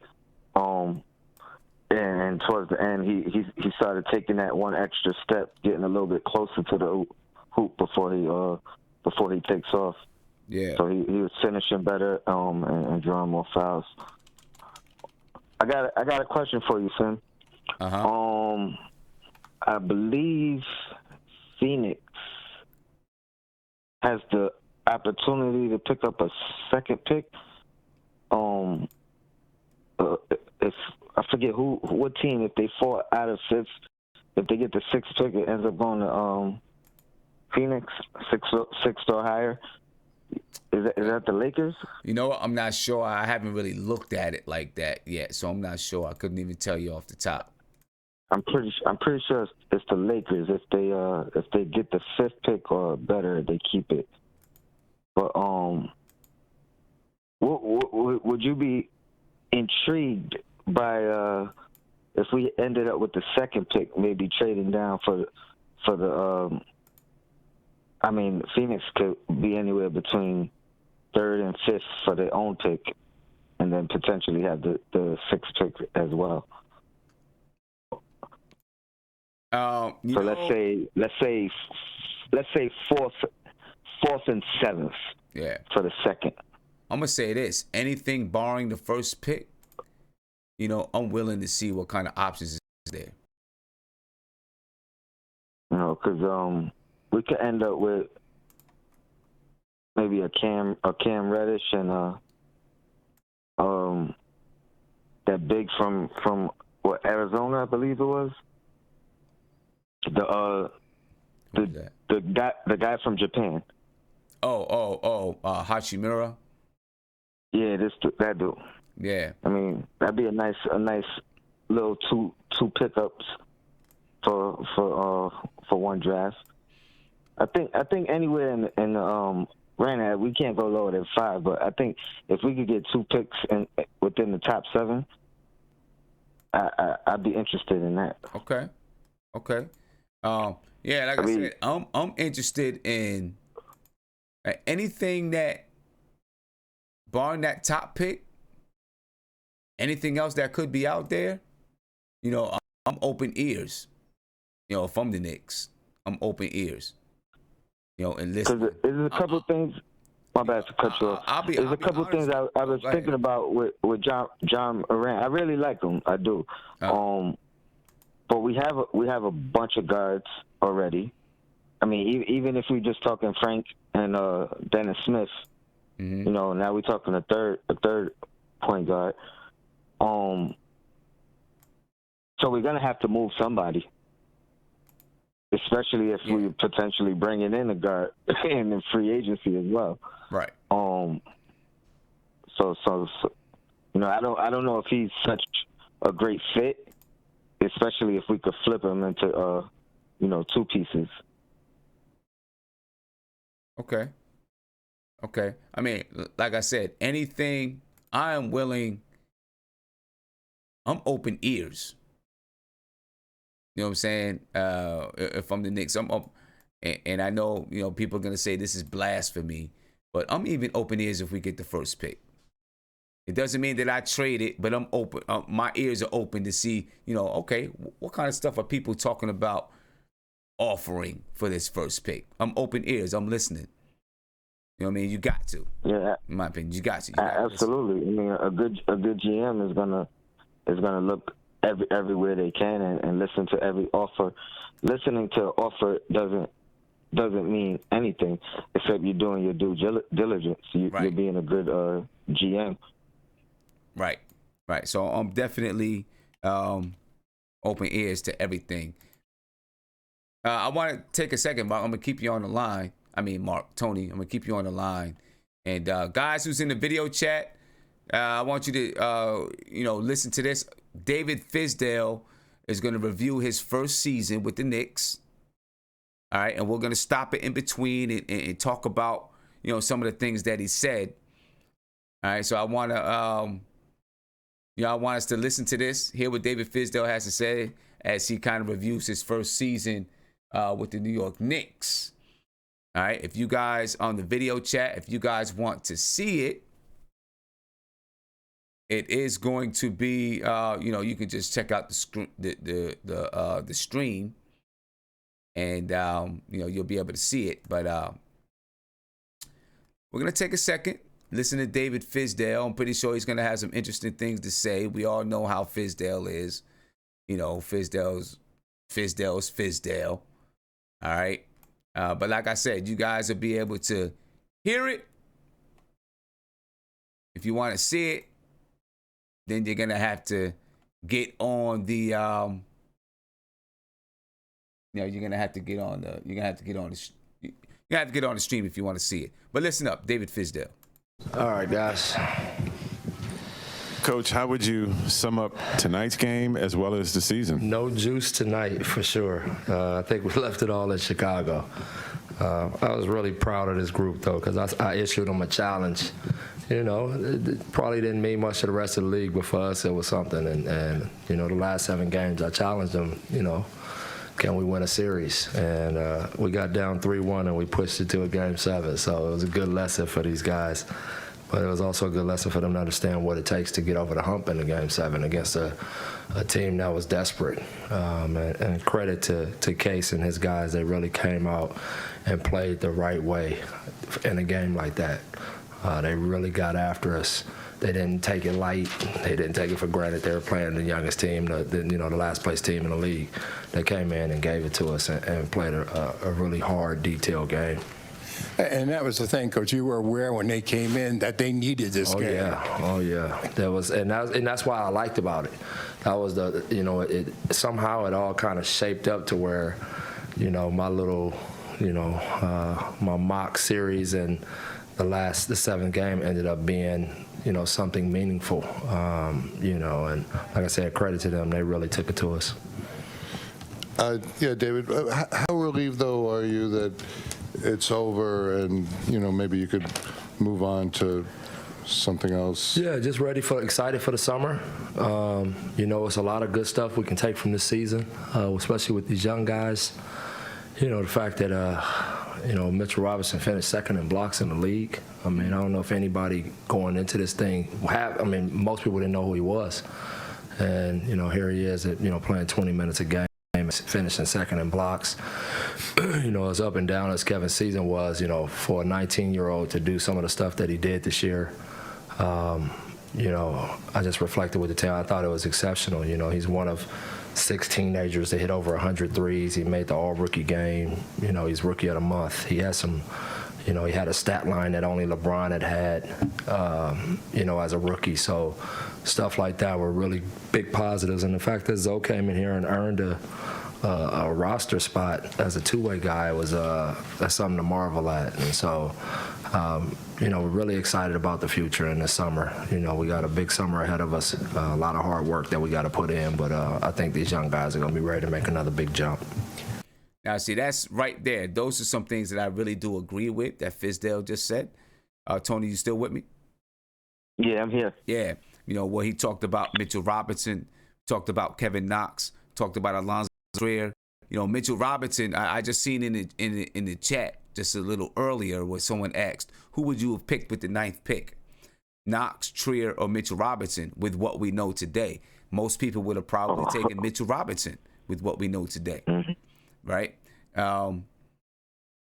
So he may not even have been there.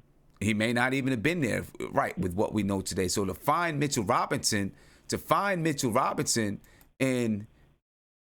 to get him in the 2nd round, and then to have him do what he did this season, I definitely agree with Fizdale there.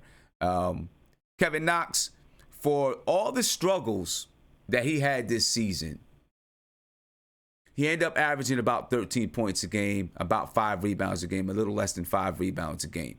He shot 37% from the field, which I think that's, each season I think that's going to raise for Kevin Knox. He shot 35% from 3. Listen, those are not horrible numbers for the youngest player in the league. Was he the youngest or the 2nd youngest? One of them. Either way, it's not terrible numbers. And for a kid who is really a kid.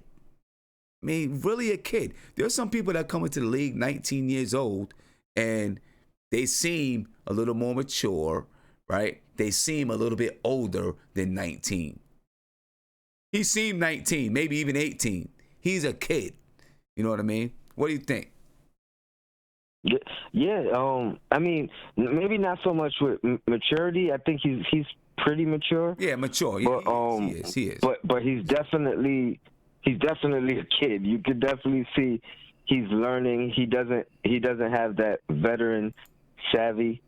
You said 35% from 3.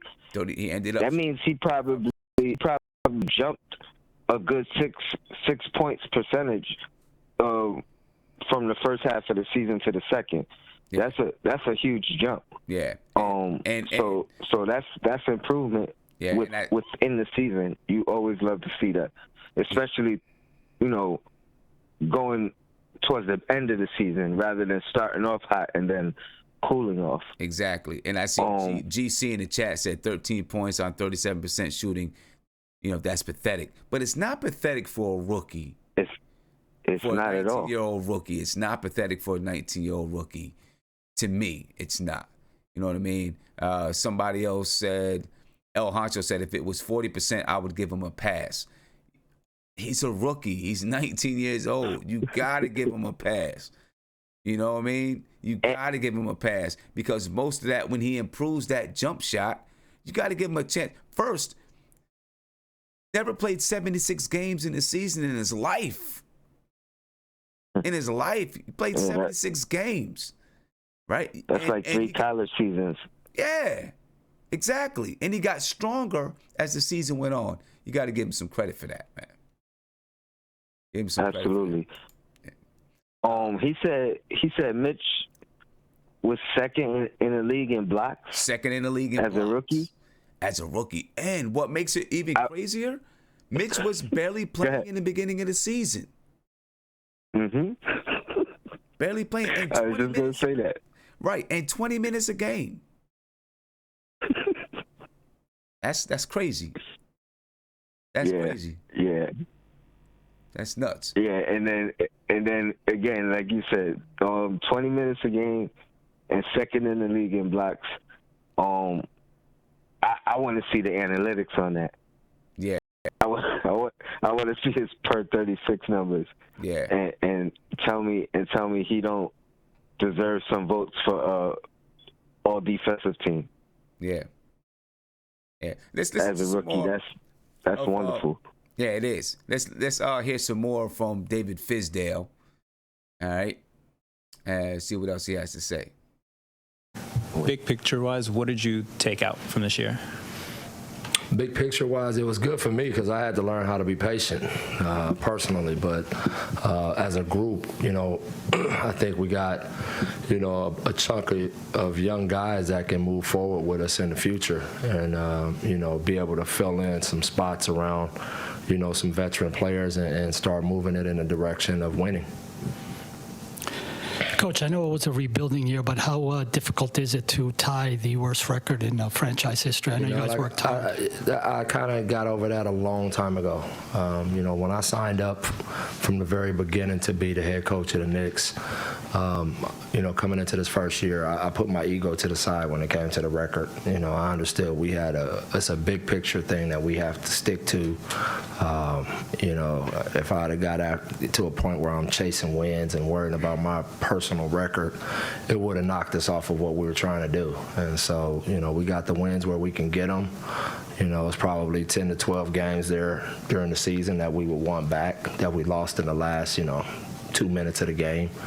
But those are all great experiences for these young guys because when the time comes and they get some more, now that they got a lap under their belt, I think next year is going to really help them be better.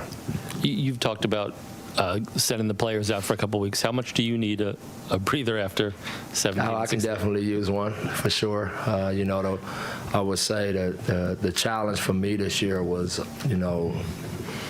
always getting myself back, revved up to stand in front of them and lead them.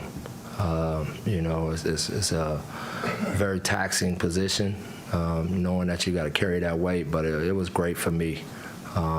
Great learning experience. I had never, the team I had in Memphis were veterans, and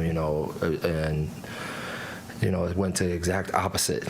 So for me, it was really a great experience of learning, what guys can pick up fast, how they can learn it, what they don't pick up, and some of the stuff I thought was great and cute, some of it didn't work. And so it's good for me to go back to the lab and reevaluate some things and, come back the next year better. Now, that's something right there, Tony, that I think that we should all keep in mind that Fizdale, even though, he was a head coach an assistant coach in Miami, he was head coach in Memphis. In Memphis, I don't know, I forgot how many games he coached in Memphis as a head coach, but it wasn't many.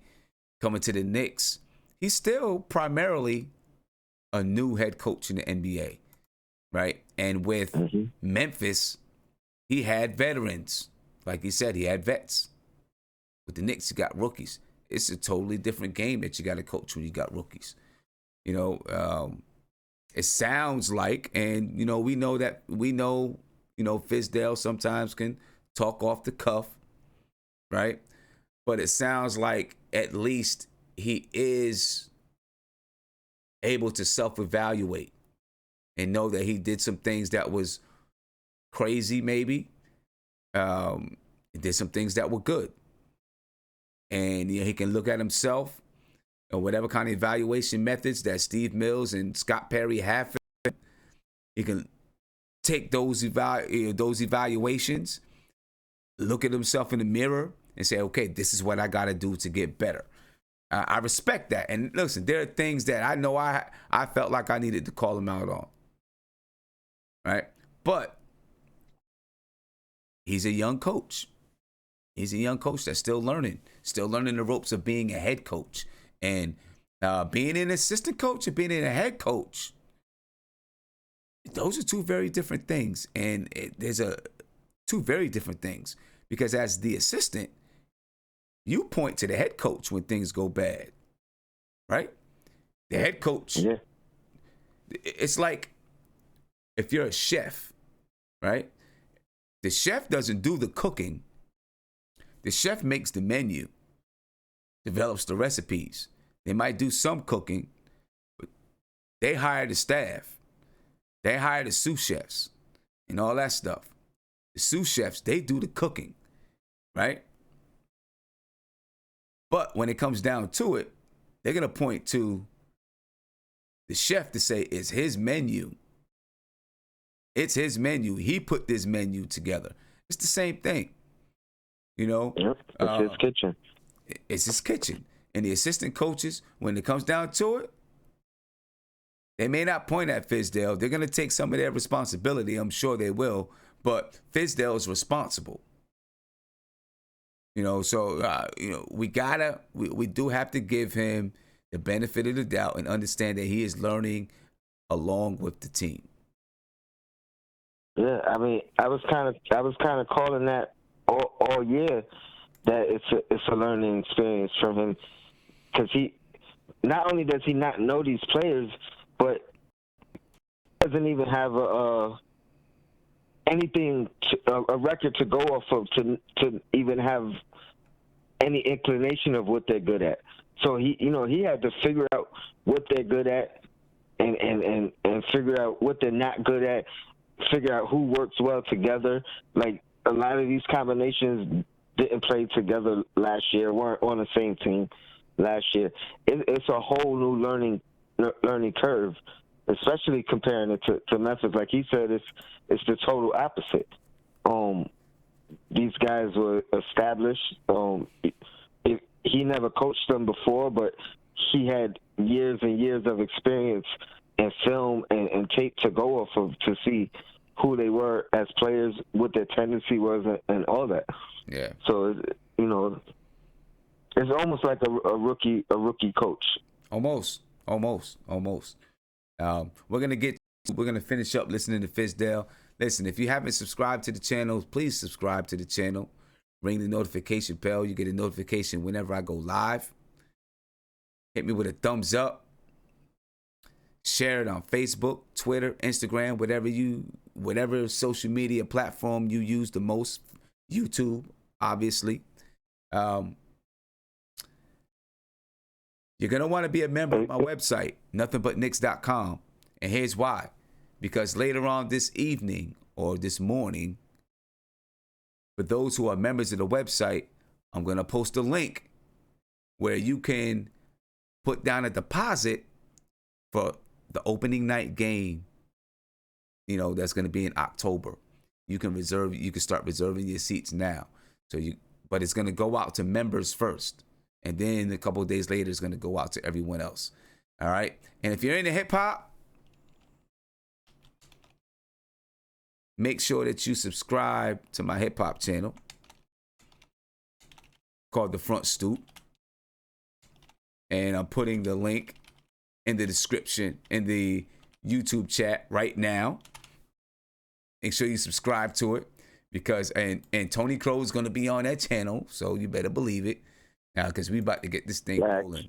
We're about to get this thing rolling. And if you want to become a member of the Nothing But Knicks site, That link is in the YouTube chat as well.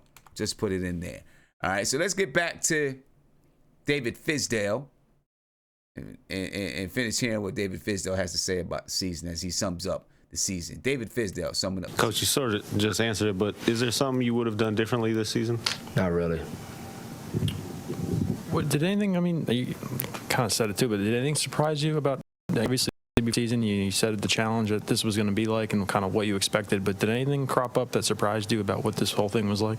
Mitchell. Out of everybody, because I had no idea who this kid was. And you know, and Scott and then were talking about him, and, you know, we watched the little bit of film that we had for the draft, but he, you know, once he got here, he kept growing so fast. It was just like, you know, we really fell into something here with this kid. I mean, I think if we can all agree, if we had to restructure the draft right now, I don't think he'll go 36. You know, I think he'd be in that top 10 pretty easily. And so for us to pluck that away and have a two-way guy who ends up getting a contract, you know, Kevin played as a ninth pick should. He's talented, he's young. But those two guys were surprises for us to get that late. You know, kudos to Scott Perry and the staff. To go back to the self-evaluation, what did you learn new about yourself as, you got a cold, about yourself as a head coach?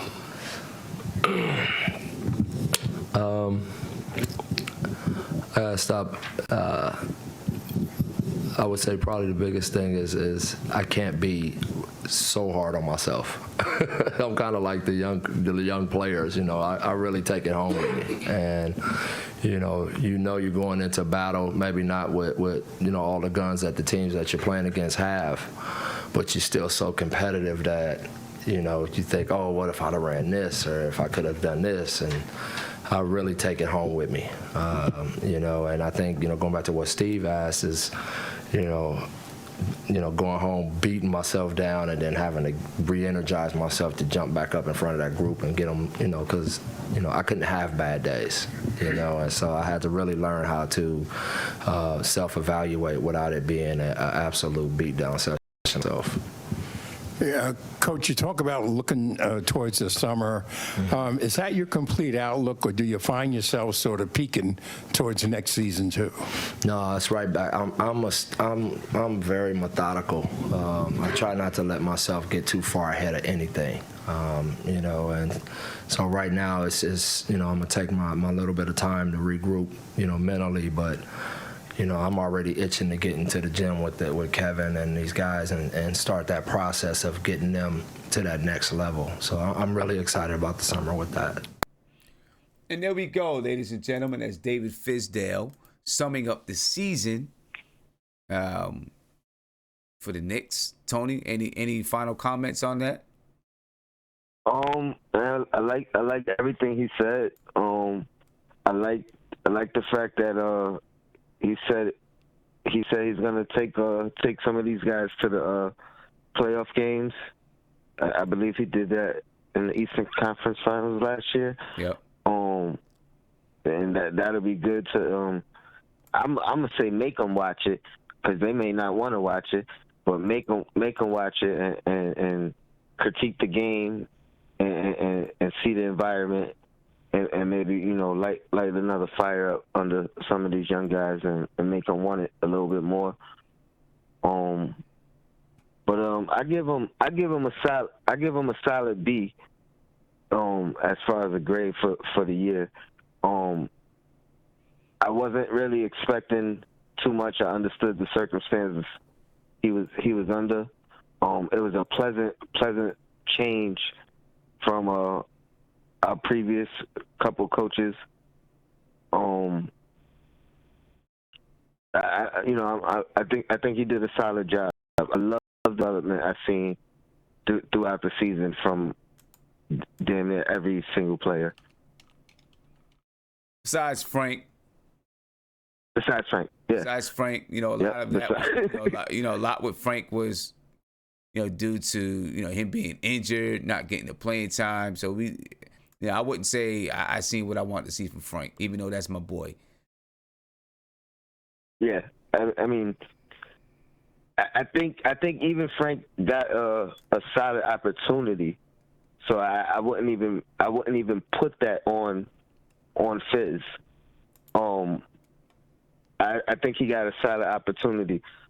Maybe not at the point guard position as much as some may have wanted, but I think Coach seen something that made him say, "Let me start him off, at the 3, and see where he goes." Do you think that Frank is going to be here next year?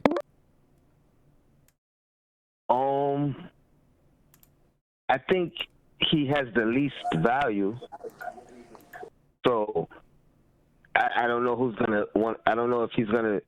I think his name will be out there for a trade, but I think if somebody has to choose, I think they would choose Dennis Smith first. I mean, you absolutely know what you got with Dennis Smith. Yeah, and there's still potential. Like Frank, you're really only going off potential. Right. You know what I mean? Yeah. And he has potential. Like his shot is not broke. I think if he puts up enough shots, he's gonna start hitting them because he has a very, very nice shot, form and everything. He has a good build. I think he has to work on his aggression and finding those 2 to 3 spots on the floor where he knows if I get to this spot, I got a bucket. Right. I'm gonna hang up real quick. I just want to ask you real quick. Have you ever watched? Oh man, I forgot what show it was, but it's a bunch of shows with the former NBA players. They just be talking. I think it's Knuckleheads. Nah, and I haven't seen that. It's with Q Rich and Darius Miles. Nah, and they be interviewing former players, but they asked Baron Davis, who like they asked every player who killed you when you first got in the league, and he was like Stockton humbled him, and he basically was saying he was for then Stockton stronger, but Stockton would just literally get to 1 or 2 spots on the floor, and he knew when he got to those spots there was nothing Baron could do. Right. And he's like he touched him for like 36, 7 and 5 or something like that. Wow. But that's the point I was trying to make. I just watched it today and it was just crazy because I've been saying that you find your 2 or 3 spots on the floor and you pretty much to work with. Like you get those spots and you shooting 80% from there, you're good. You know what I mean? Now you can work with your tools and your hot spots, your sweet spots. Right. Hey Tony. But shout out to the chat. Yo Black is time. Hit me up, son. I don't know who that last caller was, but I heard he shouted me out. Shout out to him. Did you catch who that was? That was Big Freezy. All right. Yeah, shout out to him. I'm gonna look out for him on Twitter. No doubt. All right, man. Keep doing your thing, son. Appreciate you. I'll see you soon. All right, peace. What? All right, let's get back over to the video chat. Some of these guys ran up out of here. Viv, Guillermo, they got up out of here because I guess they had some better things to do to sit around and listen to David Fizdale talk. I want to get Mark's reaction to what he heard from David Fizdale. I know he's listening. And then we got another guest in the chat. We're going to get my man's name and find out. But Mark, I'm coming back to you. Mark, can you hear me, Mark? Yeah, I got you. So, with everything you heard, Go ahead.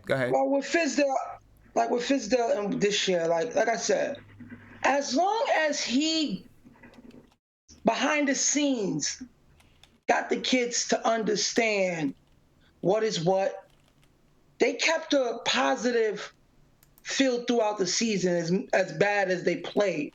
So that is complete positive. Most of them didn't really have bad. I didn't really, get on them for bad language. Most of the time.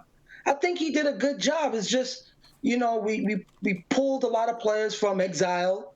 from the scrap heat, gave them a chance. A lot of the players knew what the circumstances was for. Like with Moutier, he knew he was probably only here for 1 year. Hazonia, he knew he was probably only here for 1 year. It was a chance for them to show their talent so other teams could give them a deal that they was looking for. So, I don't really. It's like you really can't grade it. It is what it is. You know what I'm saying? Because it was said at the beginning of the season. Everybody knew what it was. Right. So I think Fizdale did a good job of just behind the scenes that we don't know, but you just know, because I can't believe that he's not saying anything. He don't come from a culture where he's allowing players to run down on him. No, it's not like that. It comes from a good culture. So I think he's talking to these kids. Well, but I do feel like in the beginning of the season he was a little bit too friendly. That's my opinion. I feel like he was a little. Yeah, because that's because you're trying to get to know people's tendencies. It's like with Kyrie Irving. But I'm talking about just friendly as far as. I felt like he played a little bit of favoritism with Tim Hardaway Jr., right? And from the culture that I come from, my coaches, they didn't play. That's a different story. They didn't play no favoritism to anybody. If you don't do what I want you to do, what I want you to do, your ass is on the bench. Yeah, but at that time, I felt like he played favoritism in the beginning of the season.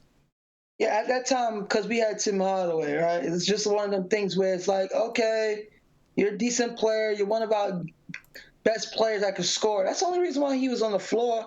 I didn't think that he really liked his game, but it was just more off of trying to get other people to see other people around him to get their game better. I don't think he paid enough attention to Tim Hardaway. So I think he allowed certain things to a point where it's like, okay, now we finally got rid of you, your afterthought. So, but I just think that just from watching Mitch, just for allowing Trier to be who he is, just for allowing Knox to struggle, pull them out from time to time, when I watch the Knicks game, I watch the bench more than I watch the game. I watch every time he subs in, subs out. I watch when he go up to players and teaching them, you should be there, you should be there. He does a lot. I don't pay attention to the bench. So I give him a B but a C plus, because he was motivating them. He motivated them because look, if he wasn't motivating them, we probably wouldn't have Mitch or Trier or even Knox at where he's at right now. I mean, they would be just hopefully there's a little bit of motivation that had to be going on for these players to be who they are of today, especially Mitch, because he was raw out of all of them. He hadn't played a game whatsoever, and for Mitch to come out to be a double machine, our best defender, and for him to improve every night he did something that you said, okay, he changed. So when I hear people say, he didn't implement sets, how about sometimes there's players in this league that just don't know how to read plays? Do y'all realize J.R. Smith been in the league for 15 years and he don't know how to read a play? I mean, I still think that it's just my opinion. I still think that he should have started off with high structure and then gone to letting them be a little bit more free. I just think that's how you start. You know what I want to compare it to? And then you let them go free. I want to compare it to, if you go back and watch the first Brooklyn Nets, you'd be like, what the hell was that? They had the same season as the Knicks. They didn't run nothing. It was just a bad team. You got to look at the talent. For real. You have to break it down and really look at the talent. I get that. It takes time, Sim, because you want players to go out there and find their individual skill. Sometimes like that. I mean, you know what? You find your individual skill in the off season. You develop in the off season. You got all the preseason to see what players can do. Listen, and we played our first tournament this season. We got some serious tournaments coming up, and I got a bunch of new players. We don't have too many things in, and I put them out there. The first tournament, though, what did I say to them? I said, "This is our preseason." Because by the time we get to when things really kick off, I'm going to know exactly what my players do. And I'm going to have sets I'm going to have things put in place that they need to follow. Well, and like I said, there was sets for certain people on this team. You know, so, you know. But whatever it is, I'm not going back there. I'm not going back there. We're on to basically a new season. You know, we're on to a new season now. I've seen sets that he run, but it's not going to be as consistent because these players just wasn't consistent. That's just what it is. I agree with that too. That's just what it is. If we have consistent players, then you will see them all. Yeah, you got to have people that can execute. You got to be able to execute, and that it takes a while for people to execute. Trust me. I agree with that too. It takes a while for people to be able to execute.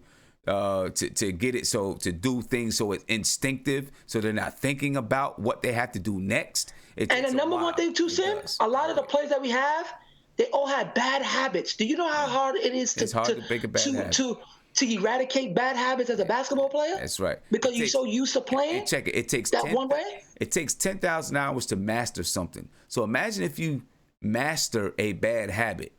So be easy on Fizz because listen. Well, that's what we've been saying. Yeah, we're giving him his chance. Let me get to my man right here in the Knicks bucket hat. All right. Hey, what's going on, my man? How you feeling? Hey, what's up? It's the Bucket Hat Brigade. End of next season. Yes, sir. It's all rolling forward, baby. That's what I'm talking about, man. Love the bucket. What's your name? Back at you, bro. Back at you. I almost went with that one, but tie-dye has always been a thing for me, you know? All right. But, you know, in regards to Fizdale, I'm kind of leaning the same way you are. You know, he's kind of an up-and-coming coach. He's just getting his wings.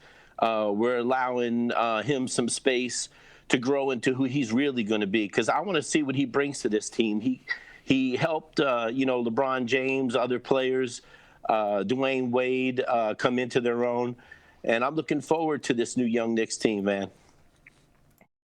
Yeah, I'm looking forward to it, too. Hey, listen, I feel like, you know, next season we could have a historic turnaround from winning 17 games to maybe winning 50. Who knows? You know what I mean? Yes, sir. You know, so I can't wait. I'm looking forward to it. Yeah. Well, also with you know, with the potential high-end free agents that we're entertaining, you know, even if the rug got yanked out from under us, man, we are still in such a much better place than we were before. We had a superstar on our roster that was taking up space, and his brother was just jamming us up left, right, and center. And now he's going to be, you know, the Mavericks problem. Let Mark Cuban unfuck that guy. And we'll roll forward with whatever rolls our way. And if KD pulls out, and if Kyrie pulls out, or we don't go into those high-end draft picks and even stay out of the second tier, I'm happy with the way Fizdale has been building this team, like you were talking about a couple of shows ago, from the ground up, from that foundation, because that's the beauty in the building. You have to have a strong foundation, or you can kiss all your, you know, long-term plans goodbye. Yeah. You know? I feel you. Just one second. We're taking a vote. There's a poll. If you go up to the top of your, I don't know if you're watching on desktop, you go up to the top of your screen. There should be a little circle with an eye in it, and if you click on that, you can take the poll to see which playoff series in the first round we should follow. So go ahead and vote, and whichever vote wins, that's what we're gonna follow. I'm also gonna put it in my community so you can vote there as well. Okay, since you brought up free agency, I want to ask you this. I was watching Colin Cowherd today. He had Rick Bucher on. And one thing that Rick Bucher said, because they were talking about the Lakers and the Lakers, how things are going to work in free agency now that everything went down with Magic Johnson. The one thing Rick Bucher said, because KD's name was brought up, and he said, and Jimmy Butler's name was brought up, and he said, KD and Jimmy Butler, from what he heard, have spoken together. And Colin Cowherd asked them, did they speak about playing in L.A.? Rick Bucher said, no, New York. What do you think about that? Right. If it were to be KD and Butler, what do you think about that? Well, I'll be honest with you. I'm strong with that. I'm strong with KD and just about any of the top handful of players. I mean, even some of your guys that are on the show regularly have been talking about their nervousness about Kyrie's temperament and mental ability. Though personally, I think he would rock it in New York. I think that he'd kick right into speed and with the media. But when it comes to Butler, I think he's an ox. I mean, the man is a freaking ox, and his knees don't blow out, and he's very reliable in that regard. And he's got a beard on him, man. He's tough. He's tough as nails. Okay. It really wouldn't upset me as long as I knew KD was really open-hearted about it. Because if I thought for 1 second that we were shoving KD into this, I would really want to back off. I say it's KD and somebody else, or even I would just take KD alone.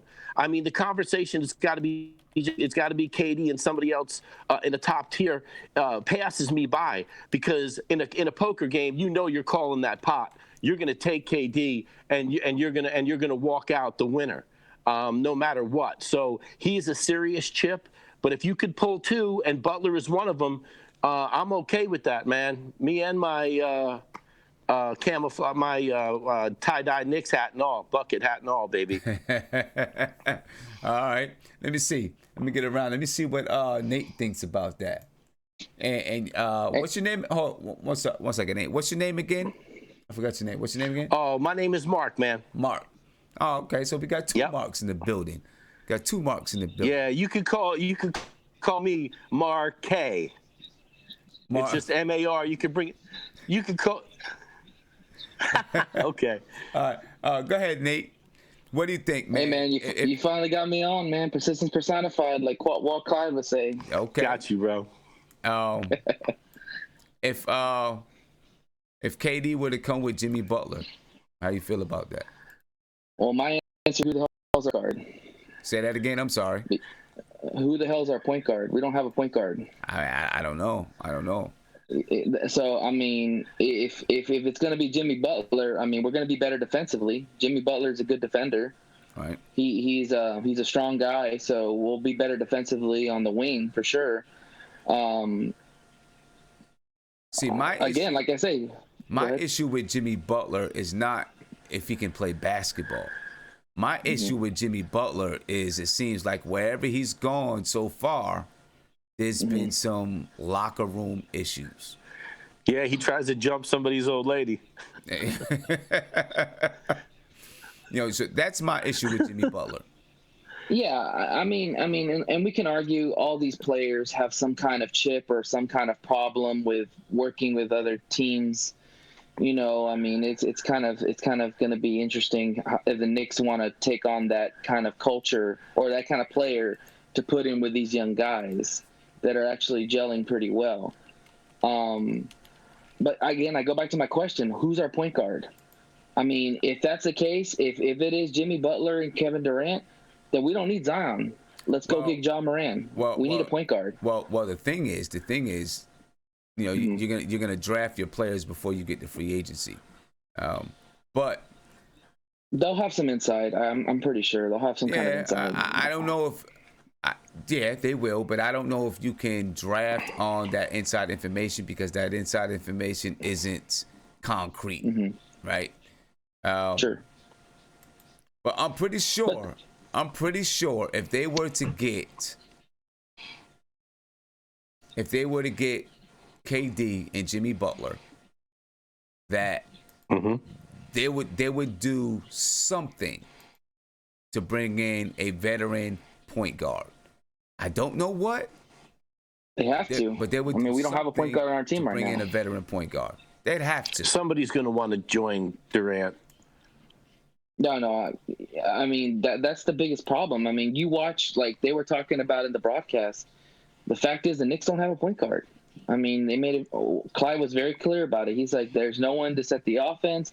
There's no one to dribble drive, and everything's out on the perimeter. And we need that point guard that not only can drive it to the hole, but Jamie can make Foxx the smart always got passes. this is how. Yeah. And like I said, I mean, yes, the draft will come first. If for whatever reasons we do not get the first to pick, I am totally okay with getting Ja Morant too if we get the second pick. Absolutely. I do not think it's going to be that big of a disappointment because I just see Ja Morant. His passing is about a player big a certain time. way. He is going to be the point guard that will get players in their pockets. He will be the player that will make this team better. He is a point guard that we've been needing for a long time. And I'm okay with that, especially if you get a guy like Jimmy Butler and a guy like Kevin Durant. Because he got hurt midway through the season. Yeah. You there? Yeah, I'm here. Yep. Yeah, I'm here. I'm here. Just one quick thing before you go to the other guy.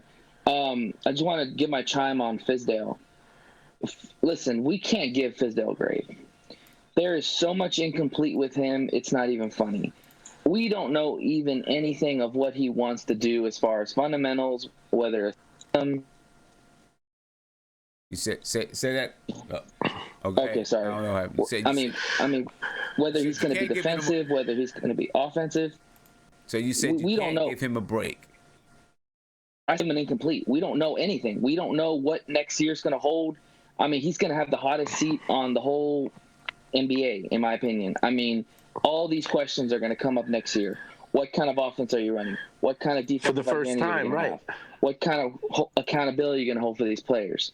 There's just so many questions with Fizdale. And here's the thing, too. Yeah, people can say, he developed players. That's fine. Had a great first season. What happens in the second season with these players? They go down because of sophomore slumps. So we don't know if they're going to continue to rise. We hope they do, but they very well could fall. And how is he going to handle that? So there's a lot of questions for Fizdale. That's why I say you can't give him a grade because, he doesn't have to be there next year. That's it. So you really can't base anything on what he's done this year because everything could be like, okay, well, what if happens next year? What if they're not like this and next year and all this stuff? There's just so many questions. Yeah, I agree with you. I definitely agree with you.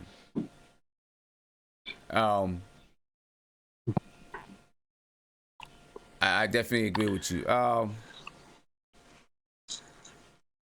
Yeah, I want to know what Mark thinks about this Jimmy Butler. Well, let me come to Nick. Let me come to Nick first. Then I'm gonna get to Mark. Hey, Nick, what's going on, man? Nick, can you hear me? You got yourself muted, Nick.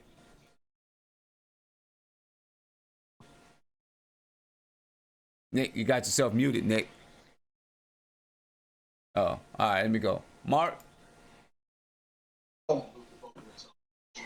You hear me? Did you hear what I said about Rick Bucher? Yeah, I seen that today. I seen it when I came home today. We were watching. No, I don't want Jimmy. No.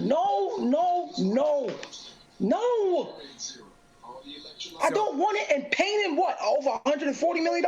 No. What are you not getting? Number one, we don't even have a point guard. Who's going to initiate the offense for us? I keep telling y'all, KD's not coming here unless it's Kyrie. It ain't no Jimmy Butler. It ain't no Jimmy Butler. The way the question was posed was if it was Butler. And no, I don't want him. No, I don't want him. But then the question becomes, I know what you want, but I'm just saying what Kevin Durant wants because we have to look at it through his eyes. He's getting the keys to the freaking mansion. So he's getting the keys. So if he is part of that, I'm sure that there's going to be further discussion predicated on a point guard. Now, it might not be a marquee player, but they don't need flash in the pan Kyrie if they can't get him. And, of course, I'd love it. The guy's going to handle a freaking magician. Like, the ball is there, and then it's gone. So, Mark, hear this. So hear this. I've been watching Jimmy Butler playing with those guys, right? Right. Lately. it's almost like he's doing things in a passive-aggressive way because he's not getting his way. He's not getting He's like his he's way. a bratty kid. I agree. I don't want that. I don't want that. Yeah, but you know, do you think for a second, and I hear where you're coming from, and he don't respect it because clearly Embiid is the better player. Just time out. Let me just say this about Fizdale. He has shown us that he has the capability and he's disarming and charming with people, players. He can calm this beast that's down in him. He's a stubborn, bratty kid who needs a father figure. He's another guy in the NBA. He had it in Chicago. Yeah, but he needs it. He needs somebody to attach to him here. If he came to New York, I think Fizdale could do it. Do you trust him? Do you trust Jimmy Butler? Just do you trust him? Not with my old lady. Because I don't want there to be a structure where Jimmy's going at KD for the spot, because that's what he's doing. This is what he's doing. Because if Jimmy Butler was smart enough, he would stay with those boys in Philly. He don't want to because he still thinks of himself as a guy. And you can't. That's what KD is suffering right now in Golden State. Okay. He wants to be the guy now. So let me ask you this, Mark. Let me ask you this. Because you're all in on KD, right? Who? You. Yeah. What if KD says, I want Jimmy Butler? Jesus Christ. That's the point. Let me ask you a question now, Mark. Which point guard? Hold on. Just answer my question. What if KD says, I want Jimmy Butler? That's what I'm asking you. Listen, part of me would say, yo, I'd rather rebuild. I don't want Jimmy Butler nowhere near this team. That's how far I would go. I don't want him near the team. So you would pass on Durant? I said it's 50-50 because I really don't want him. I hear it hurts, right? So I had to say it. I'm going to make you say it. You know what? Listen, I would deal with KD it. on his own. Okay, I would deal with it. I'm sorry, you would take KD and Butler if that's what it took to get KD. Okay, so who will be the point guard? If you give me a point guard they're going to play with? Listen. Oh, go ahead. If you give me a point guard that they're going to play with, then it'll be a little different scenario. But if it's just those two, of course, I don't really trust it like that. Well, I think that they could come up with somebody between the G League, the free agency, and a little bit of luck. Listen, you can't get everything served to you like it's Thanksgiving. You get everything here, everything there. You're going to come up short a little bit someplace. So we're going to have to do a little building, right? Yeah. But the thing is, all right. When I'm watching Jimmy Butler, I've been watching him closely. And he's the best player. He complains because he don't. It's like when he's not in the play, he's not in the game. Like he's not in the game. He's a brat. Mark, you're right. And I can't. You got to understand. We've been Knicks fans for 20 years, and we haven't had successfulness. I'm trying to eradicate those type of players away from here. That's like bringing another Marbury and Steve Francis here. I don't have time for that when you bring KD in, because if KD was 26 years old, KD is 30. That means we have 4 years of his prime. I don't want the unnecessary drama here. Okay, but I think we're getting a little sidetracked because we're the way the question is really posed. If it was Jimmy Butler that KD wanted on the team with him, then you have to see that done to get Kevin Durant. Okay, Mark, this is me. This is how I will act. I'll be pissed off if it happened, but I will easily graduate you. That would be my attitude about it. Me too, right? That would be my attitude. But if you ask me off rip, do I want him? No. But if it comes with it, yeah, because I do want KD, and we did give up we did give up things to do what we got to do. And we will figure the point guard thing out. We'll back into it. You got to start to look at it as the magnetics of this thing is changing dramatically. As soon as you have KD in the picture, now you have a team that with Fizdale, with the new regime in the Knicks organization, people are accepting us again. So it's getting better. You know what I was thinking? Okay, if those two happen, right? Because this might can happen. If we got KD and Butler, we probably gonna end up with Mike Conley. Because he's the only available point guard. Now, what the hell? And I'll be okay with that because guess what? I trust Mike. He's and he does everything. You want right. that bad contract? Hey, Mark, do me a favor. Turn that down in the back. Oh, my bad. Go ahead. Now the thing is, see, I agree. I kind of agree with you, Mark, that I could see that happening. The only fear for me is because KD needs a point guard. KD needs a point guard. He needs it. And Mike Conley is a strong point guard that plays defense. Yes. He knows what to do. The only fear for me is you talk about selling out the boat or whatever you want to say. I don't know if I said that right. That's what you're going to be doing because you're going to have to pay that boy some money. You got to pay Mike Conley. Well, he got two. The thing about his deal, he only got 2 years remaining this year, and I think next year. So it's kind of a bargain at the end of the day. But in order to match those salaries, what do you got to give up to match those salaries? You got to match the salaries. You can't. That's the thing. That Jimmy Butler contract is. We're going to be paying him, I think, 34 plus. He's 34. He wants the money, man. I'm sure his attitude is just the money. I'm sure he does. And I don't want to give him. It's like giving DeMar DeRozan. He's in that tier of DeMar DeRozan, and I don't want to give him over $30 million. I feel you. I feel you. But if KD says, and this is the big problem about messing around with these big stars. Yeah. When they say, I want to play with this person and you can get this person, you're kind of hamstrung. You're kind of hamstrung. You know what I was thinking? Not even get Mike Conley. Forget that. That's when I'm going for Anthony Davis. And I'm gonna find me a B+ point guard. Just like that. Okay. Right. Or just a filler. Just like that. Just like that. We would love everybody else can go. Give me Anthony Davis, KD, and Jimmy Butler, and we find a decent point guard, and we go from there. And that's the squad. We go from there. That's the only way I would accept Jimmy Butler. That has to happen. But with KD and Butler together, I just don't like Jimmy Butler, how he's reacting for the money. I don't like it. I don't think we have enough powder in our keg to put that Anthony Davis deal together, though. No, listen, let me tell you something. Everything, like I said. We get that first pick, we do. Listen. Well, perhaps then, man. But, you got a 1-5 Marcus Smart shot is hurt. On the 14th. Marcus Smart is hurt. That hurts the Celtics so bad. So if the Celtics lose in the first round, that's what I'm planning on right now. I need the Celtics to be out. Let me ask you this. Would you take KD, Butler, and Kyrie if you could get all three? No doubt. Listen. Yes, because you see all three of them, they all have a mentality where they're not scared. Give me those boys and I'm good. And I told you, Sim, I don't want players that can't handle the theater in the garden. I need rough riders. And Kyrie and Butler, those are rough rider guys at the end of the day. Their attitude towards the game. They're not afraid. So that is a plus with Jimmy Butler. But I don't want Jimmy Butler and KD as the two primary guys. I need a third with them. All right. Nate, go ahead, Nate. Man, if you're talking about all three of those guys on the same team, I want to know one question. There's only one ball, and how all three of these can play together, that's going to be really interesting. I think they can. I think they can learn to play together.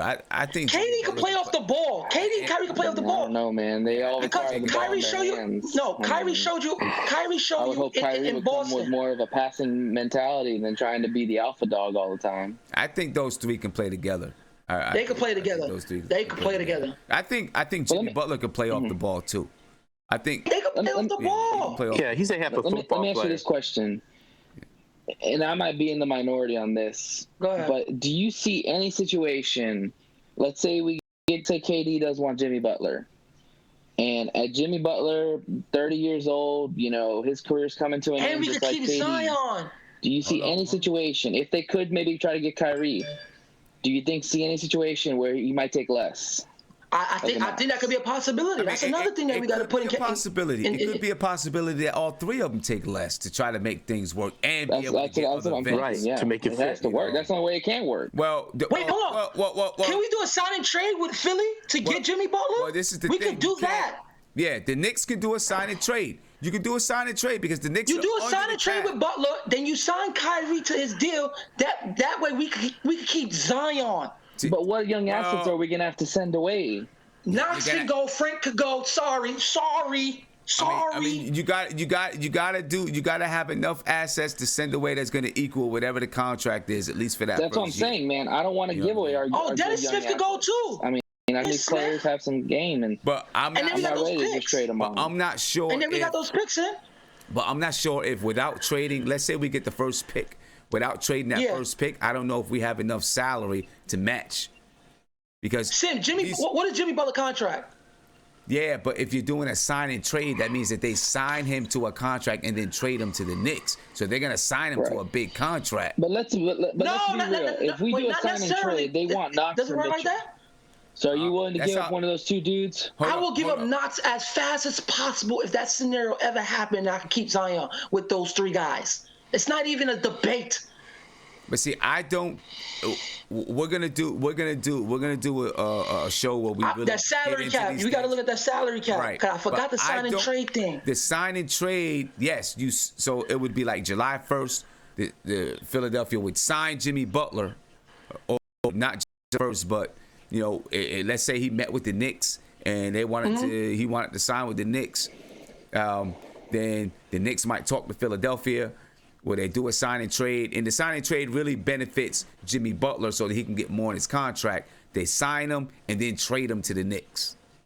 Okay. Yeah, but we got to tag. But don't hold on, Sim. Do that. So it's don't they trade him on the? Is it going to be Mitchell? They were having because remember, I think he has they have a team option. Who? He has a team option on his contract, Jimmy Butler, or he's a restricted free agency. I think he's unrestricted. He's unrestricted? Sure. I have to look. I'm not sure. I think he's. I'm not sure. I wasn't thinking. I forgot about that. That's another way we could fit all of them into a cap and keep Zion.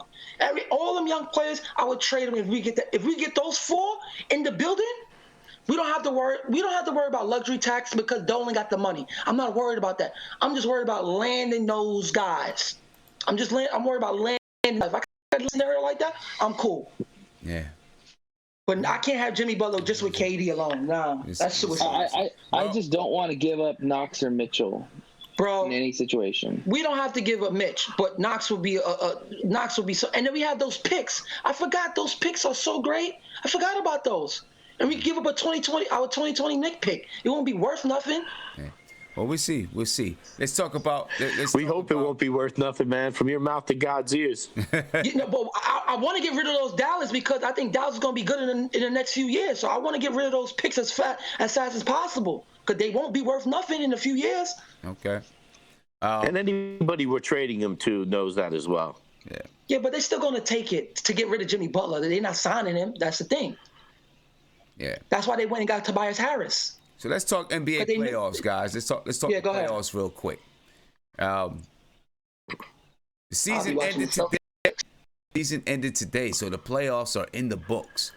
And here are the matchups. The matchups in the East, basically the same. We've been over this. You have Milwaukee and Detroit, and it doesn't look like this is fully updated. Let me see if I can update this real quick. I'll reload this and update it. All right, 2 days into the playoffs. Milwaukee and Detroit, first round. You got Boston and Indiana, Philadelphia and Brooklyn, Toronto and Orlando. Nothing's changed. Golden State and the Clippers. Actually, something has changed. Houston and Utah are now matching off in the first round. Portland and OKC are now matching off in the first round. And Denver and San Antonio are matching off in the first round. And by the way, there is a poll on this video. If you go up to the right corner, click on the little circle icon, and you can vote for the team for the series that you want to follow, the Eastern Conference series you want to follow in the first round. Holy hell. So what do you got? So just looking at these playoffs right now, I'm going to run down. You guys tell me who wins. All right, we'll take it all the way to the NBA Finals. This is just early predictions. All right, Milwaukee and Detroit. Milwaukee. Okay, Milwaukee easy. Boston and Indiana. Indiana. Man, I'm gonna say Boston. Marcus Smart went down. Okay, he's gonna say Boston. We're gonna go with the majority. Majority says Indiana. We're gonna go ahead. All right, Philadelphia and Brooklyn. Philadelphia. Philly. Yeah, Philly. Toronto and Orlando. Kawhi. Toronto for sure. Okay, so now it looks like we got Toronto and Philadelphia. Who you got in that series? Toronto.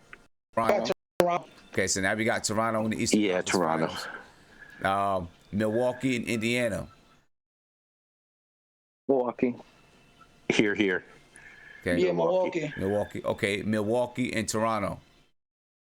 Toronto. Toronto. I got Milwaukee, man. All right, we'll go with the majority. Sounds like we got Toronto in the finals. All right, Golden State and Clippers. Pretty easy. Golden State. Houston and Utah. This is today? Houston. This is Houston. current. Yeah, This is Houston. current. You got Houston. Okay. Portland and OKC. Portland. OKC. OKC. Oh, okay. Looks like we got OKC moving on. Denver and San Antonio. San Antonio. Denver. You don't until they out. I got San Antonio. I'm gonna say the Denver Nuggets. So we got 2 with Denver. All right. So now Denver, OKC. Who you got? Denver. Denver. Yeah. Denver. It's tough. It's gonna be. It would be really good, but okay, Denver. Golden State and Houston. Golden State. Golden State. Sweet. Oh man, this is the one. Okay, so I don't trust Rockets. They one dimensional. I don't trust them. that's a tough one. It's gonna be tough. This is. I gotta go with Golden State, but I just somewhere in my heart I want to see Houston get into a good slug out with them though. Yeah. Okay, so now And Golden State's tired of that talk. Yeah, they're I'm pretty tough sure they though, are. man. So now you got Golden State and Denver in the Western Conference Finals that will predict. I think that's gonna be a sweep because every time Golden State go to Denver, they cream them. I don't have respect for them. Everybody has Golden State. Yeah. Okay, so now you got Golden State and Toronto in the finals. Golden State. I got to stay with Golden State on this one. Yeah, that's just wicked, man. A team wicked, man. Yeah. Until KD come off that team, then they're kind of Nobody beat Golden State with all those talent on that team. And guess what? The game slow down. Boogie's going to chew Capella. Capella cannot guard him. Yeah. It's going to They be can't guard interesting, DeMarcus guys. Cousins. It's going to be interesting, man. Looking at the video chat. I mean, But that Indiana Celtics series, that's the one I'm watching. Yeah, that's going to be good.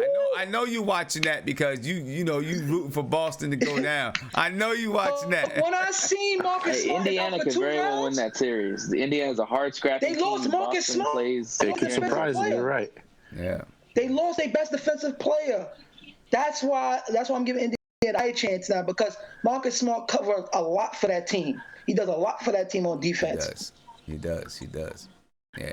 And they lost it for 2 rounds. 2 rounds. Yeah. Well, if you're right, that's going to cause Kyrie to want to do a fast exit. And no second thoughts. And that's exactly what Mark wants. That's exactly what he wants. He wants Kyrie to be disgruntled. He wants him to be mad, and so that he's ready to bounce. He wants him heading to New York, man. Exactly. Yep. As soon as Get out that beating town. They don't like you anyway. As soon as the Celtics are eliminated, Mark wants Kyrie on a train, in a Listen, car. I will go and get him. He don't want nobody plane. talking to him. Listen, I will fly him out first class. I'll fly him out first class. He wants. Right this way, Mr. Irving. Right this way. Velvet ropes. Anything you need? Yo, hey. Kyrie could snuff me and I'll say, yo, I appreciate it. Kyrie could snuff me. I'll take it like a man. You know he might. Depends on which side of the bed he wakes up on, but I'll take him no matter what. The one thing he does on the basketball court is win. Listen, He's got a mood ring like a Rubik's Cube, man. Listen, I need my summer to go well. Because February wasn't too good to me. So, I need a redemption. Okay. Yeah. I need Boston to suffer for that. Boston for what happened in February. All right. Go ahead, Nate. Go ahead, Nate, because we about to get up. Yeah, Sim, when are the exit interviews? They'll probably take place between tomorrow and Friday. Okay. Yeah. I was gonna say, since we're gonna have literally not a lot to talk about for future shows until the draft, I was gonna say we should do like we did before we did the player evaluations and we gave them grades. Yeah. I plan on doing one of those. Yep. Okay, cool. Yeah, because I really like that. I really like that idea. We should definitely do that. I'm gonna try to cut it down so it's not a 3 or 4 hour show though, because last time it was like a 4-hour show. So yeah, maybe not so many categories. Maybe more so what their strengths are and what they need to improve on and stuff like that. Or what we want to see from them going forward. Yep. Big shout out to Dot Shooter 911. Thank you for the super chat. All right, guys. We've been on for about 2.5 hours. I'm gonna head off and get some rest because I only got like 3 hours of sleep last night. Nate, you want to give us some last words? You said it best, man. The real season starts now. So, I mean, March 14th, May 14th is going to be the next big thing for us is to see where those balls are going to fall. But, I agree with, I don't know who said it on the show, but somebody said, like, if you don't get the players, we're in a better situation than we were before. I totally agree. We have young players. We have up-and-coming players. We have a coach that hopefully is going to get it figured out next year, possibly free agents coming on the way. It's a good time to be a Knicks fan. Probably the best time to be a Knicks fan in a long time. And I just hope that we do this right, we do it smart, and we get better. Yeah, simple as that. We can only get better. We can't get worse. I feel you. And I didn't get a chance to shout out Tamika Pearson. Tamika, appreciate you for coming on. Big shout out, Mighty Knicks, James Swain, Namin Son 101, Edward Hunter, Bodega Wi-Fi, Gabriel Garcia Z. Thank you guys for jumping on, man. Ernesto, and staying up late. And everyone who stayed up late, thank you guys for staying up late with me. All right, let me see. Mark K. Let me get some last words from you, my man. Hey, I thought it was a great show tonight, getting this game on and talking Knicks football and getting right down into the bricks and sticks of it is awesome for all the listeners, I'm sure. Yeah, man, it definitely is, and the off season is gonna be hot. I can tell you right now. We're on a roll. Yeah, the off season is gonna be hot. We're gonna have 1,000 people in here probably in this off season because it's gonna be some stuff going on. What night is that? The off season, just the off season in general, as where especially free agency, July 1st, free agency. I'm gonna be up at midnight. We're gonna be live streaming together. Oh hell yeah! Sounds good. It's gonna be crazy. Yeah. Absolutely. All right, Mark. I appreciate you, man. Likewise. Have a great one. I'll tune in next time. All right. Peace. I will, man. Cool, Mark. Be well, buddy. Definitely come back. We want you to come back, man. Cool. I'll be back. I promise. Later. All right. And I see Kevon asks when the next show is. So basically, as we're moving forward, we're going to have shows following whichever playoff series we choose. So we'll do a playoff series, and every time that game comes on, then we'll do a show. And then when we'll move on to another series and another series all the way up to the finals. And then once the finals is over, I'll be on like 3 times a week. I'll have a set schedule. All right. I'll probably on Friday night, just before I'm hoping to do the hip hop show Friday night. So I'll probably come on Friday night just before that, do that hip hop show. But you'll get a notification. If not, then it'll be when the playoffs begin. All right. Mark? Yo, you know what's so crazy? What's up? I said, other Mark got me thinking about those 3. Like, I just, that would be a good 3. And we could be able to keep Zion? That would be a good 4 guys to go with. Yeah. Well, it's going to take some work. I'm just looking to see Now, because I'm thinking about that sign and trade. If KD's talking to Butler, right, and if KD's gonna come in and try to form something, then there's a level of communication where I might take less, he might take less, but I think KD would have to take less for those guys to take less. He would first have to take less, and then they're gonna have to. They will follow suit. Those guys, let's put it like this, and you tell me if these guys are going to take this amount of money, right? The Knicks, let's just say the Knicks have $75 million just to even it out, right? Say they have $75 million. $75 million divided by 3. That's $25 million apiece. Are each of those guys going to take $25 million apiece? I think KD gonna get a little more. Right, when they can get 30 something million dollars, are they going to take 25 million? Now, I guess you can probably structure the contract because there's a different scenario where if supposedly Kyrie does come first, it's just KD and Kyrie, right? That's why that sign and trade will be perfect with Butler, because that's the way you will fit him into the cap. Now, but can you structure the contracts where each player, everything falls on KD. Like for the first year, they make a certain amount. Basically, what Wade did and LeBron and Bosh did, they have to do that when they all structure the deal together. I mean, but what I'm saying is, you structure it. Can you structure the deals where you? That's what Wade and LeBron and Bosh did the first season, because they was all free agency. Hold on. But listen. They all took they took a pay cut. Right, they took like $4 million off. But what I'm saying is, like, they all get a little bit cheaper this year, and then it balloons. So like a one and out.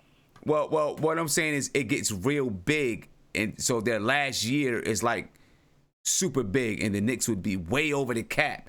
And all of their last years, the Knicks would be way over the cap. We gonna be over the cap. You'd have to see how it works, right? But it's like this year they all get $25 million, and then the next year they all get $35 million, and then the year after that they all get $45 million or something like that, right? It would have to go like that, because that's how Miami did it, because there was all free agents. That's how they formed, and they took the first year they took a little bit, and then the next year it kept going. It kept going up. Okay, so you're right about that. But he just had me thinking. He really did have me thinking. If we able to keep Zion will be great with those 3. Well. And if when KD leaves, we can still have Zion for the next 4 years. And if he becomes anything good, he will be a player that we can build off after KD, because Kyrie would be 27. He'll still be young by the time. You get what I'm saying? And then we can still build on that when Butler get older and KD get older. Yeah. So it really got me thinking now. So, man, I just need Kyrie to get his. I just need something to get their butt with. Yeah, that's all. That's all I'm praying for. Well, I'm gonna head out of here, Mark, man. Yeah, me too, man. Yeah. I'm getting a headache. I could tell. I could tell. I'm getting a headache. All right, later, Mark. Ladies and gentlemen, just remember, I got this hip hop channel, The Front Stoop, and it's gonna be fun. We're gonna talk about a lot of things. We're gonna talk about hip hop music. We're gonna talk about society, culture. Right? It's just like if you're sitting on the front stoop with your boys, your friends, and you're just talking, you're having conversations. That's what we're gonna do. That's what this show is gonna be about. So please make sure that you subscribe to the channel. I just put the link in the chat. All right, just put the link in the chat. Subscribe to the channel. We're trying to get up to about 100 people. Subscribe to the channel, so when we start, we got a good amount of people, that's on live. All right, there's no graphics up. Expect to see some graphics up there in the next couple of days, and expect to get a notification about the first live stream. All right, so go ahead and subscribe to it. Again, I'm gonna put it in the chat one more time. The Front Stoop, subscribe to the channel. But I'm heading up out of here. All right, I'm gone. It's the middle of the week. Enjoy the middle of your week. You'll get a notification when we're back on live. I'm not exactly sure how things are going to go. I got to look at the playoff schedule, but you'll get a notification. And, hey, man, we about to we're looking forward. The season is here. The real season for the Knicks is here. But it's about to be fun. It's about to be fun, y'all. Subscribe to the channel. Ring the notification bell. Get a notification whenever I go live. Drop a video, whatever it is. Enjoy the rest of your work week. I'm gone.